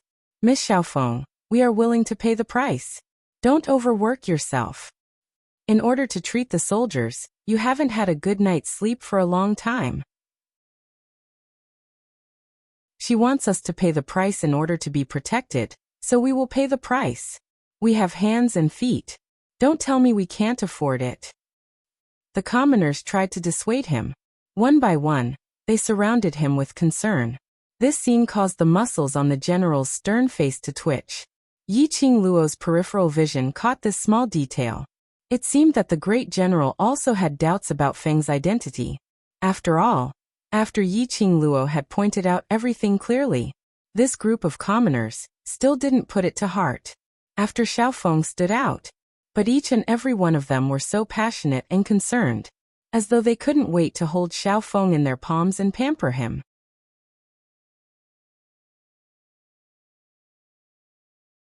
Chapter 3173. The Grand General wasn't a fool. Combining Yi Qingluo's earlier words, plus the commoner's attitude, more or less he understood something. Immediately he put on a straight face as he looked at Little Feng with an unhappy expression. Miss Little Feng, Imperial Madam has already made it very clear that as soldiers, no matter what, we will do what we should do.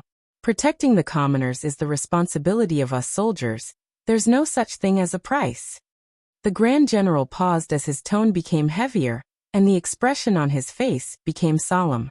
Speaking of this general is very curious. Under Imperial Madam's straightforward words, Miss Little Feng still kept on saying that she will use herself as the price. Does she think that we soldiers are narrow-minded, or feel that we are not fit to be a qualified soldier? Little Feng's petite body trembled.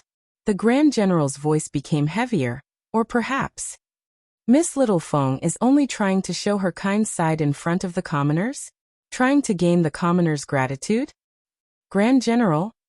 Little Feng raised her head, as her body couldn't stop trembling. How could you? How could you say that? Even her voice became trembling. That look really seemed as though she had suffered grievances. Naturally, it attracted the commoners' concern.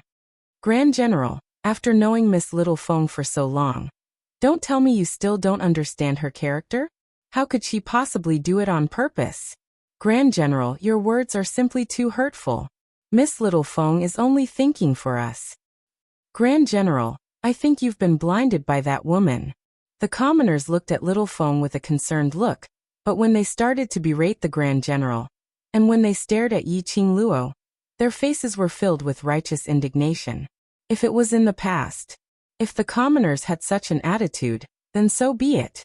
But now Yi Qingluo had clearly stated out all the sacrifices that their soldiers had made. These commoners, without any hesitation, still stood on Little Feng's side, and in turn berated them. The soldiers only felt bitterly disappointed. The Grand General's face was steely green, as anger surged between his brows. Yi Qingluo absolutely believed that if he wasn't wearing this armor, and wasn't a soldier, the Grand General would absolutely punch this bunch of ingrates to death. This general doesn't understand what kind of person Miss Little Feng is. The Grand General's voice was as cold as ice, and his eyes were filled with coldness. Lady Xiaofeng said that she was thinking for your sake. Does that mean that I am not thinking for your sake? It turns out that in the eyes of the people, this general is such a narrow-minded person who can easily be deceived by others. His every word was bone-chilling. The commoners were frightened by the great general's anger. All of them shivered and shrunk their necks, looking at the great general in fear. He couldn't help but curse himself in his heart. How could he be so impatient and actually criticize the great general? Little Feng's body trembled, looking like a stubborn white lotus. He took a deep breath and said with a trembling voice, "Great General, the people don't mean that. They are just worried that you will be deceived by Miss Yi." Finishing her words, she shifted her vision onto Yi Qingluo. "Miss Yi, it's because they don't understand you. That's why they misunderstood you. As long as they have more time, they will definitely understand you." His words were sincere and his voice was sharp, but he also seemed friendly.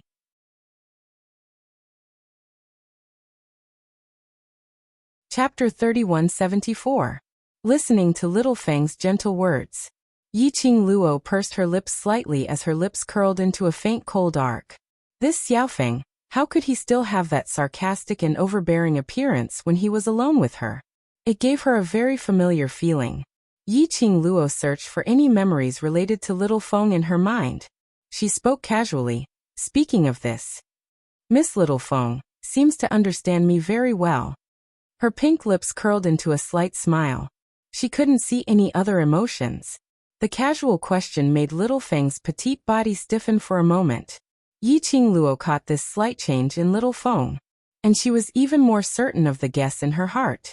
This little Feng indeed knew her. Yiqing Luo crossed one arm over her chest as the other hand lifted up. Her slender white jade fingers gently stroked her chin as she tilted her head and smiled sweetly. Miss Little Feng, don't be in a hurry to deny. If you don't understand me, you will definitely not know. My surname is Yi. Little Feng was stunned. The crowd looked at Little Feng in unison. Indeed, Yiqing Luo had stepped into the safety zone. She had never mentioned her own name. Even when the great general came, he addressed her as Madam D. How did Miss Little Feng know her surname was Yi? Could it be Miss Little Feng knew her? Facing the crowd's astonished gazes, Little Feng gritted her teeth under her veil. Damn Yiqing Luo. Trying to use a form of address to divert the crowd's respect and trust towards her? Wishful thinking. Little Feng's brain worked quickly. In the current situation, if she denied it, it would seem too fake. If she admitted it, there must be a proper reason. Just as Miss Little Feng was thinking of a reason, Yiqing Luo was already smiling lightly as she opened her mouth once again. So, Miss Xiaofeng already knew who I was right from the start, and understood me very well. Then, I'm very curious. Why is it that when this old granny tugged at me, leading the commoners to slander me, you didn't stand out to help me reveal my identity? Little Feng opened her mouth to explain, but very quickly he was rebutted by Yiqing Luo. Don't say anything, you're too busy to notice the situation over here. I have been staring at you. The other commoners should also remember that when this old granny was pestering me, you were just sitting there leisurely, watching the show. Yiqing Luo pointed her finger. It was on Xiaofeng's wooden chair. The commoners thought back. At that time, they had angrily reprimanded Yiqing Luo because of her unfriendly gaze towards Miss Xiaofeng. So they remembered it very clearly. Indeed, Miss Xiaofeng just sat there and watched, without any intention to respond. Miss Xiaofeng, since you didn't refute me and the people didn't refute me, it means that everything I said is true, right? Yiqing Luo's brows rose as she didn't give Little Feng any chance to take a breather as she interrogated him once again. Xiaofeng staggered 2 steps back. Her slender body was trembling desperately. Yiqing Luo laughed lightly. Her sweet smile was like a blooming rose. So, I'm very curious, Miss Xiaofeng, and I don't seem to be familiar. Why? Miss Xiaofeng has such a huge opinion of me, even consciously guiding the crowd to bombard me? I didn't. Little Feng tried her best to maintain her composure.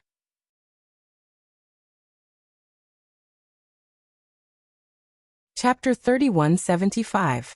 The commoners' faces heated up as they hurriedly lowered their heads, not daring to look at Yiqing Luo.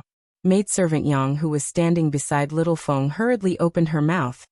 That's because you hit me. It has nothing to do with Miss Little Feng. Which eye of yours saw me hit you? What evidence do you have to prove that I hit you? Yiqing Luo sneered. Moreover, if I wanted to lay my hands on you, do I need to spend so much effort? She tugged her lips in disdain. The most important point is, when Grand General came to fetch me, who was the one who stopped me from leaving? When I wanted to leave, who was the one who insisted on adding scenes and stopping me from leaving? Saying that, she directed her gaze towards Maidservant Yang and Little Feng. When Grand General came to fetch them, it was Maidservant Yang who suddenly knelt down and begged for mercy, wanting to pay with her life. But before this, Yiqing Luo indeed did not instigate Grand General at all, or expressed any intention to haggle with them. Later on, it was Miss Little Feng who called out to Grand General, wanting to use herself as the price, to plead with Grand General not to abandon them. If it was during normal times, they were indeed unconditionally touched by Miss Little Feng's efforts. But in the current situation, making Yiqing Luo list out one by one, adding on to the fact that Miss Little Feng obviously knew Yiqing Luo, but pretended not to know her. Even if there was a group of evil cult fans who believed in Miss Little Feng unconditionally, but there was a large number of commoners who had some estrangement towards Little Feng's respect. Yiqing Luo squinted her eyes slightly. Just by sweeping past the commoners' expressions, she could roughly tell what they were thinking. Her aim had been achieved. Yiqing Luo didn't want to waste any more time with them. Her calm and indifferent eyes looked coldly at the commoners. Her posture was noble and elegant. But the words she said made the muscles on their faces twitch nonstop. Don't think too highly of yourself. I'm not a soldier, nor do I have any noble sentiments or worldview. If you provoke me, even if you are commoners, I will not be lenient.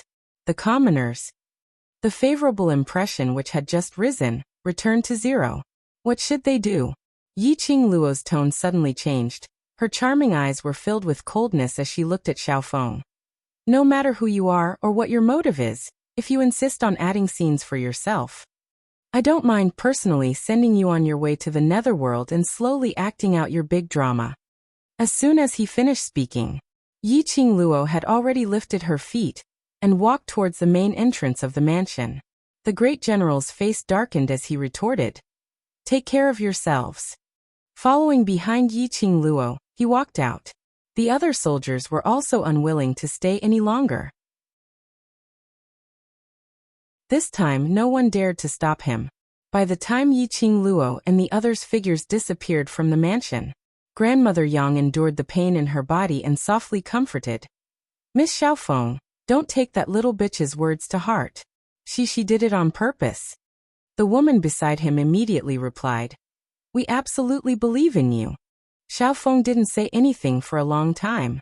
His body trembled as he turned around. Step by step, he returned to his place. Granny Yang wanted to give chase. The woman immediately pulled her back. Let Miss Xiaofeng have some peace and quiet. No matter who it was, it wouldn't feel good.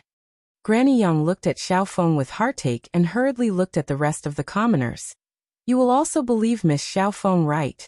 That little bitch obviously wants to frame our Miss Xiaofeng.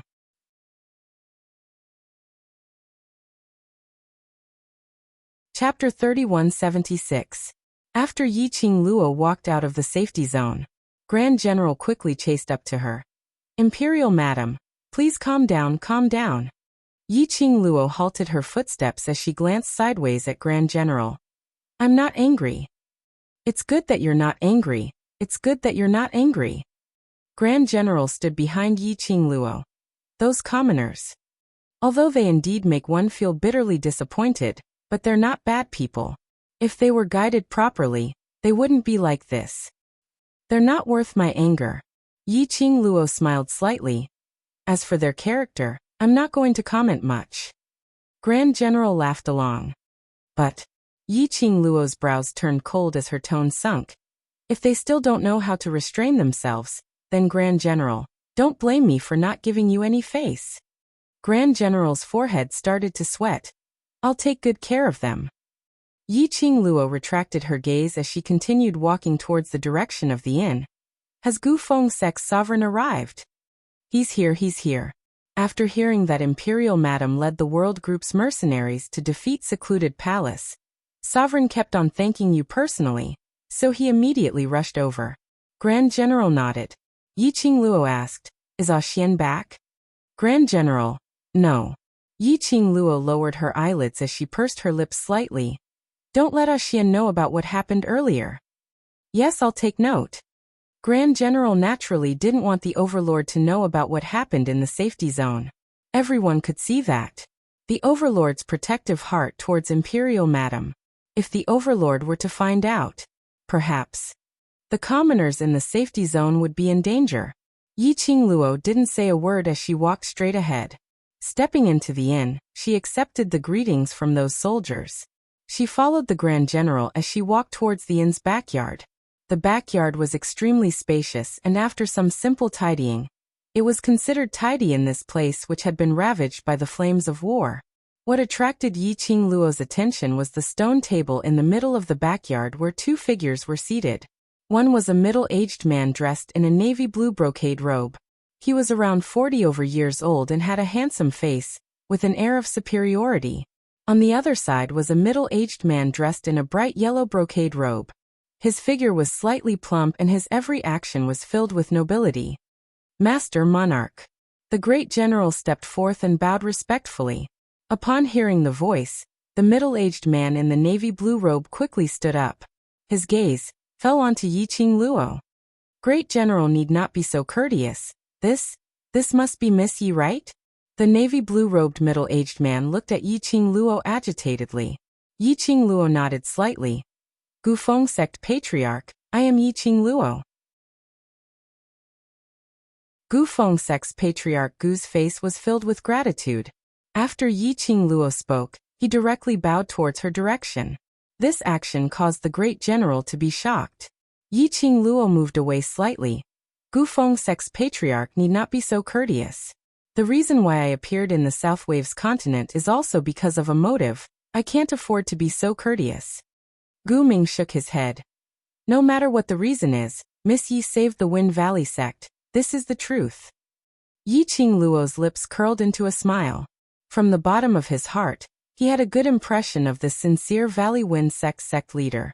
Gu Ming smiled and extended his hand to the slightly plump man beside him, while introducing, Miss Yi, this is the monarch of the East Continent. Yiqing Luo replied calmly.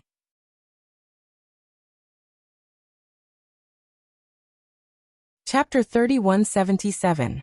Never seen it before. Yiqing Luo's lips curled slightly. It's just a guess. Guess? East Waves monarch raised his brows in interest.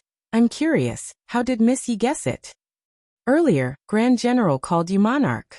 Yiqing Luo replied calmly. I heard that South Tide Continent's monarch had already fled before the great battle started. For such a selfish monarch, abandoning the people in the fire and water, Sect Master Gu will absolutely not sit together with him.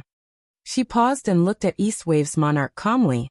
I've met the monarchs of West Waves continent and North Waves continent. If you're not South Waves continent's monarch, then you'll only be East Waves continent's monarch. Clap, clap, clap. When East Waves monarch heard that, he couldn't help but clapped his hands and laughed. You're indeed Miss Yi. You're indeed as smart as the rumors say. Yiqing Luo smiled slightly but didn't reply.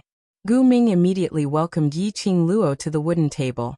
Miss Yi, please take a seat. Yiqing Luo didn't stand on ceremony as she walked up slowly and sat down calmly. Her posture was noble and elegant, as though she was the ruler of this world, the ruler of this world. Gu Ming and East Waves monarch were still standing. Seeing Yiqing Luo sitting down impolitely, the both of them were slightly stunned. But very quickly, the both of them adjusted their expressions and sat down beside Yiqing Luo. Grand General, go out first and take care of those injured soldiers. Gu Ming looked at the Grand General and instructed. Grand General received his order and retreated. The entire backyard was left with the three of them. Yiqing Luo retracted her gaze from Grand General's back as she calmly poured herself a cup of tea and went straight to the point. Has Sect Master Gu brought the thing I want? Gu Ming was still hesitating on how to bring it up to Yiqing Luo. Hearing Yiqing Luo being so straightforward, without beating around the bush, he was stunned for a moment. He quickly reacted and continued, Yes, I've brought it. This is the condition that Gufeng Sect promised Miss Yi, and Gufeng Sect will absolutely not go back on their words. Saying that, Gu Ming raised his hand and pressed it on his chest. A profound light flashed. A fiery red bead appeared in his palm. The pearl was the size of a palm, and it emitted a sparkling light. One could vaguely see a vermilion bird spreading its wings and soaring within the pearl. The moment the bead appeared, Yi Shiwen's eyes widened. Yiqing Luo felt that the quiet Chiao Jiao in the pet space was starting to stir. It looked as if it wanted to rush out of the pet space.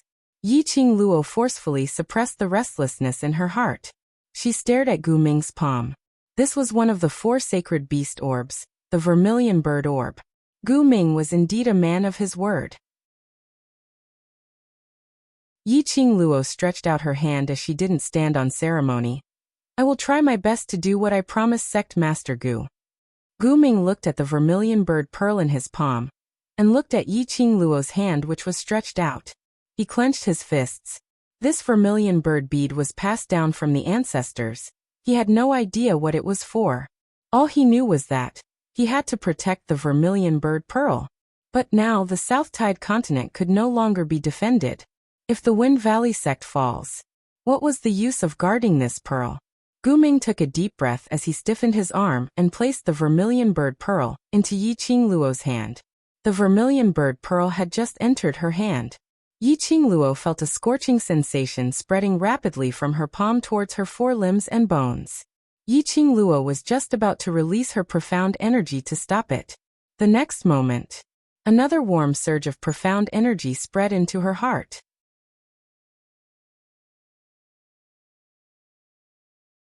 Chapter 3178. It was the scarlet flame.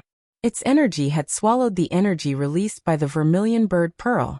Yiqing Luo's slender fingers suddenly tightened as she held the vermilion bird pearl tightly in her palm. What's the matter? Sensing Yiqing Luo's creased brows, Guming asked worriedly. Yiqing Luo's lips twitched as she shook her head slowly. While maintaining a stable breathing, she replied, "Nothing." Saying that, she kept the vermilion bird pearl into the azure dew bracelet. The two energies in her body suddenly dissipated at this instance. I'll keep the vermilion bird pearl. As for secluded darkness palace, I'll do my best to subdue them. Yiqing Luo's expression eased up. Guming smiled as he nodded. It's been hard on Miss Yi and the World Group's children. If there's anything you need help from Gufeng sect will do our best to help. No need to thank me. This is the deal between you and me. Yiqing Luo replied calmly without any arrogance. Guming smiled along. For a moment, the three of them didn't say a word. Yiqing Luo's beautiful eyes raised slightly as she saw Guming and East Wave's monarch's gaze intersecting. Very quickly, he shifted his gaze towards Yiqing Luo's direction. Seeing her looking at the both of them, he gave a dry laugh, trying to muddle through. Yiqing Luo smiled. Since Sect Master Gu and I are already in the relationship of working partners, just tell me what's the matter. Cough. Yiqing Luo's straightforwardness stunned Guming once again. He coughed lightly as he shot a glance at East Wave's monarch beside him before opening his mouth. Miss Yi is indeed a heroine among women, a well-deserved reputation as the West Wave's continent's heroine. You're just so straightforward. East Wave's monarch continued. Since Miss Yi is straightforward, then I shall not beat around the bush. This trip to South Wave's continent is indeed to seek Miss Yi's help. East Wave's monarch still needs my help? Yiqing Luo's lips curled up as a glint flickered in her eyes. East Wave's monarch's expression stiffened as he lowered his eyelids. I heard that the World Mercenary Group has a weapon which can deal with secluded Darkness Palace's corpse puppets. I hope Miss Yi can lend a hand and help East Wave's continent. When Yiqing Luo heard that, she laughed out loud. Why does East Tide Monarch feel that the next target of secluded Darkness Palace is the East Tide continent?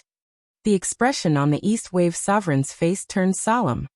Secluded Darkness Palace's goal shouldn't just be the South Wave continent, but the entire Nirvana realm. He paused for a moment and continued to analyze. The Western continent is the base of the World Mercenary Group. Secluded Palace doesn't dare to act rashly for the time being. Everyone knows that the Northern Continent's Miao Gu clan and the World Mercenary Group are on good terms with you, Miss Yi. Dark Nether Palace definitely won't choose the Northern Continent. So, the secluded Darkness Palace will start with the Southern Water Continent this time. After conquering the Southern Water Continent, their next target will definitely be the Eastern Water Continent. The East Wave sovereign's expression grew increasingly solemn as he spoke. That's just your deduction. After Yiqing Luo finished listening to the East Wave's monarch's analysis, her expression didn't change at all. Since the East Wave's monarch hopes that I can help, then please don't hide it. East Wave monarch was stunned as he stared at Yiqing Luo for some time before bursting out into laughter. I now truly believe that Miss Yi is the fairy who can save Nirvana realm.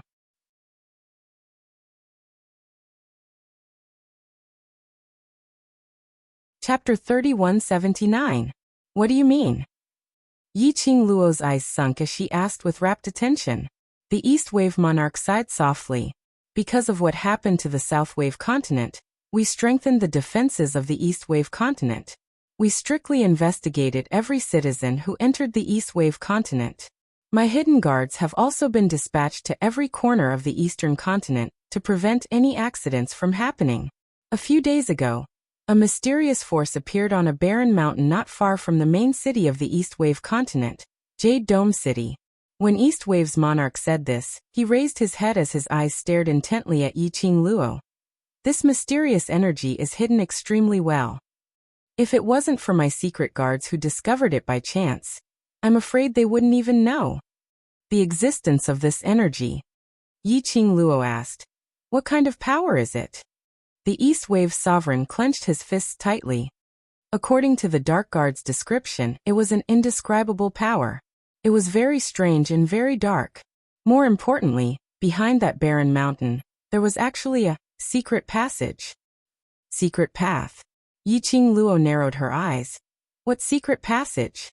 The hidden guards were afraid of alerting the enemy, so they didn't enter the secret passageway to investigate. However, based on the dark energy in the secret passageway, and the rotting smell of corpses coming from the secret passageway, I am guessing that it is very likely that this is a base set up by Tenebrous Palace on the East Wave continent. The East Wave Sovereign replied solemnly. Yi Qingluo's eyelids drooped as she pondered deeply.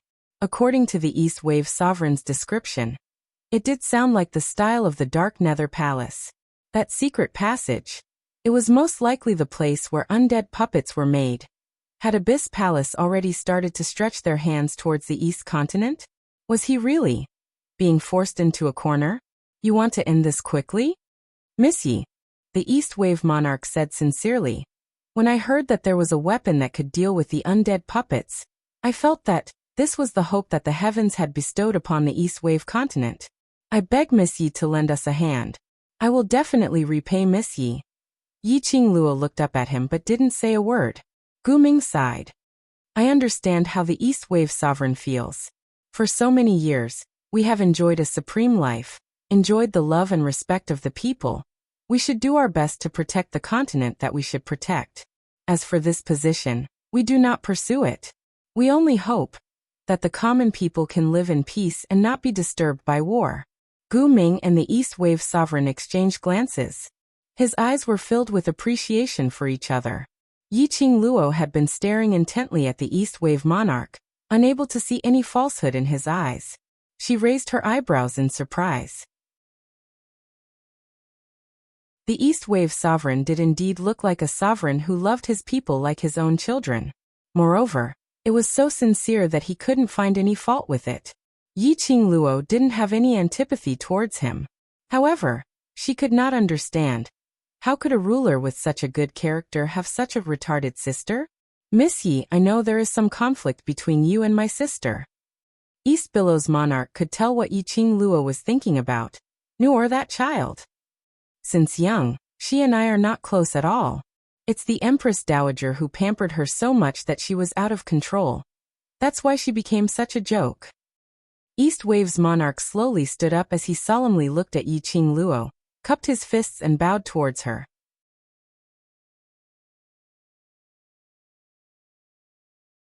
Chapter 3180.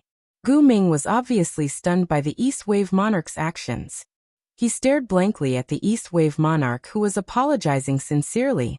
While he was stunned, he felt that this was the right thing to do. After all, the only person who could help them and protect their continent was only Yi Qingluo. Yi Qingluo was astonished by the East Wave Monarch's actions. This monarch was indeed sincere and a wise monarch, and a good brother. At least, after knowing that his sister had done wrong, he would think of a corresponding way to change his sister, and not indulge her, or spoil her, thinking that his sister was not wrong. The East Wave Monarch's explanation made Yi Qingluo have a better impression of him. Just as Yi Qingluo was rubbing her chin and thinking about these thoughts, suddenly he heard a putong sound beside his ear.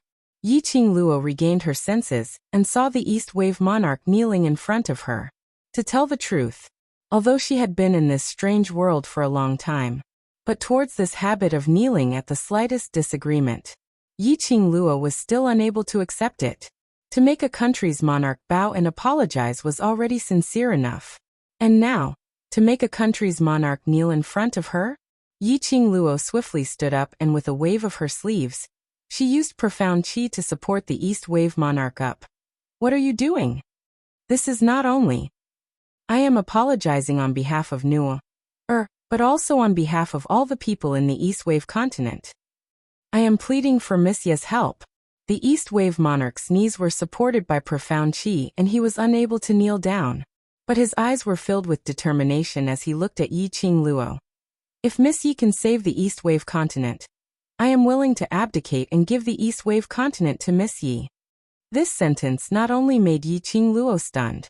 Gu Ming, who was standing by the side, was also shocked speechless. Give the East Wave Continent to Yi Qingluo? Which meant that he intended to pass the position of East Wave Monarch to Yi Qingluo. Yi Qingluo opened her mouth and was stunned for some time before she opened her mouth hesitantly. If you give me the position of monarch, then what's the point of asking me to save the East Wave Continent? The East Wave Monarch said word by word. I only hope that the people in the East Wave Continent will be safe, and that will be enough. From the eyes of the East Wave Sovereign, Yi Qingluo couldn't tell that it was fake at all. After some time, Yi Qingluo's lips curled as she revealed a smile. You're a good monarch and also a good brother. On account of your face, I will not haggle over the things that Lan Ling Nua had done in the past. The East Wave Sovereign's face lit up with joy. So Lady Yi has agreed. But Yi Qingluo's next two words made the East Wave Monarch's expression congeal. Yi Qingluo's gaze swept between him and Gu Ming. East Continent. I don't need it. Then what does Lady Night need? The East Wave Sovereign asked cautiously. Yi Qingluo continued to smile. What I need, the East Wave Monarch should be very clear. The East Wave Sovereign's expression changed slightly, and he was immediately stunned. The expression on his face also became serious. He lowered his head. The sacred beast pearl is the ancestral treasure of the 4 major sections. Even if I ask, the sect master of the Jade Dome sect won't give me the sacred beast pearl. Yes, what Yi Qingluo wanted was only the sacred beast pearl. Although they didn't know, what did Yi Qingluo want the sacred beast pearl for? But they could tell.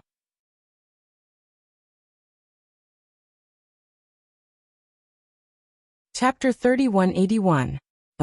The sacred beast pearl had always been the heirloom of the 4 great sects. How would Jade Dome sect's sovereign hand over the Azure Dragon pearl so easily? I'm just borrowing it. I will definitely return it in the future. Yi Qingluo smiled faintly as she looked at Gu Ming in an unhurried manner. Since Sovereign Gu is willing to use the Vermilion Bird Pearl to make a deal with me, I believe Jade Dome sect's sovereign isn't a fool. East Wave Monarch clenched his fists tightly with a difficult expression. I believe that East Wave Monarch will definitely be able to help me borrow the Azure Dragon Pearl.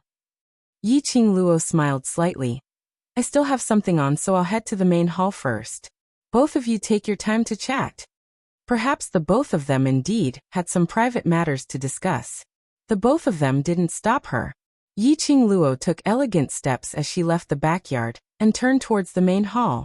Just as she turned the corner, she met with a pair of beautiful eyes which were as calm as an ancient well. That Lolita's face reflected into Yi Qingluo's eyes. The girl in front of her was dressed in a pink long dress with 2 fluffy little pink balls hanging down from her shoulders. No matter how she looked, she was so cute. But this Lolita's adorable face had no expression at all. Her entire person was like a marionette, empty and soulless. Shadow. Yi Qingluo was shocked as she turned her head towards the backyard and looked at the girl in front of her. When did you come over? Since the beginning. Mo Ying's voice was flat as she replied word by word as her eyes looked at Yi Qingluo. I heard everything. Yi Qingluo stretched out her arm and hugged Mo Ying's shoulders as her little hand pinched her face. Seeing that Mo Ying's face was pinched with some redness and there were some excess emotions, she then stopped. Don't let the brothers know about this matter. What matter?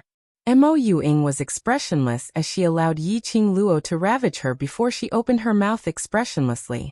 Pausing for a moment, she seemed to have thought of something as she spoke word by word like a robot. Oh, I know, you're referring to the matter regarding the sacred beast pearl, am I right?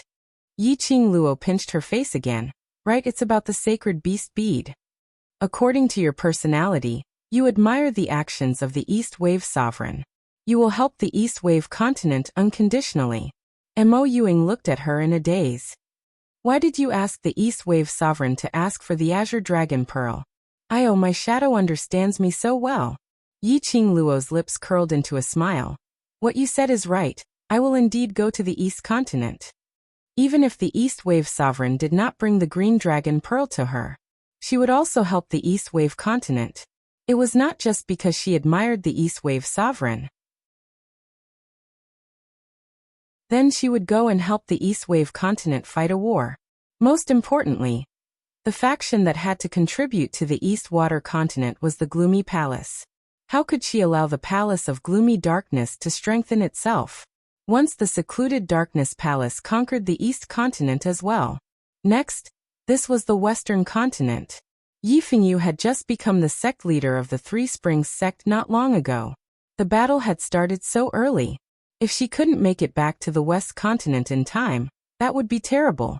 No matter what, she had to go to the Eastern continent to stop the Palace of Gloomy Darkness's plot. Mo Ying's beautiful eyes blinked. Oh, I know. You intentionally asked the East Wave Sovereign to help you ask for the Azure Dragon Pearl. Yes. Yiqing Luo admitted frankly. If I can borrow it, then I can save the time to look for Jade Dome Sect's sect leader. If I can't, then I'll go to the East Wave continent and think of another way.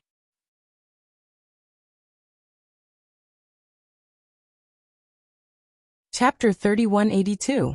About this. Yiqing Luo's pupils rolled as she thought about how to explain. Then she heard Mo Ying's emotionless voice rang.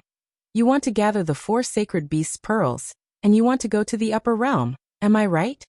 It was obviously a question. But when she said it, it was an extremely calm tone. Yiqing Luo's eyelashes trembled. She was somewhat shocked that Mo Ying actually knew the use of the 4 sacred beasts' pearls. But very quickly she understood. Mo Ying was the island sage of Godless Island. Although Godless Island was in Nirvana Realm's territory, but it was after all a place which had exceeded Nirvana Realm, and existed in another plane. Mo Ying was clear about the use of the 4 sacred beasts' pearls was a very normal thing. She didn't deny it as she raised her eyes and looked at Mo Ying. You will help me keep this a secret, right? You want to abandon us? Mo Ying's emotionless face revealed a sliver of extremely shallow emotions. That stiff slender brows on her face started to knit together bit by bit. I'm not abandoning you. Yiqing Luo shook her head as the hand which was placed on Mo Ying's shoulder slightly exerted force. I have my reasons to go to the upper realm, and I also believe that my brothers are able to head to the upper realm. Mo Ying's empty beautiful eyes fixed on Yiqing Luo's. It's very difficult. Yiqing Luo understood the meaning in her words. The brothers in the world group had gone through this period of training, and their abilities had indeed improved very quickly. But if they were to head to the upper realm, to them it was extremely difficult. Even she herself, she who had all sorts of cheats, needed to rely on the 4 sacred beasts' pearls to head to the upper realm, not to mention the brothers in the world group. Actually, I've already thought about it, but Yiqing Luo took a deep breath.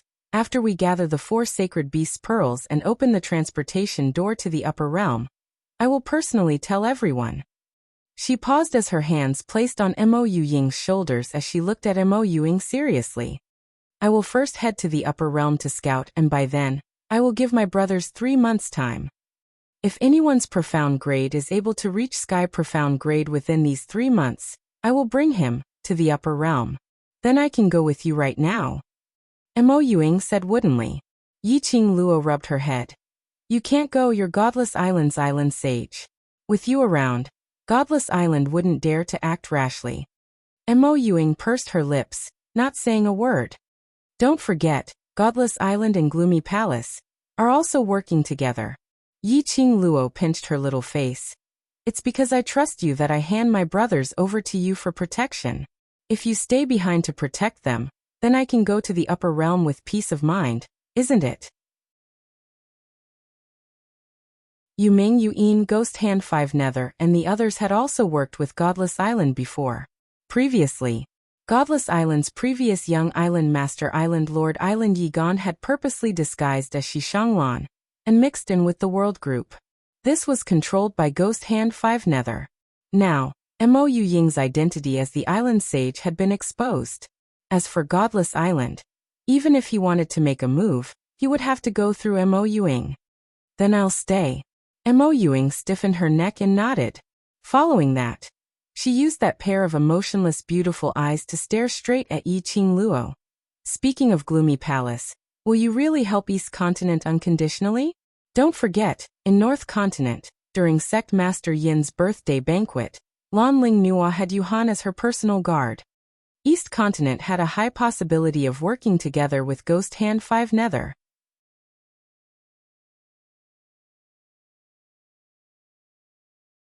Chapter 3183.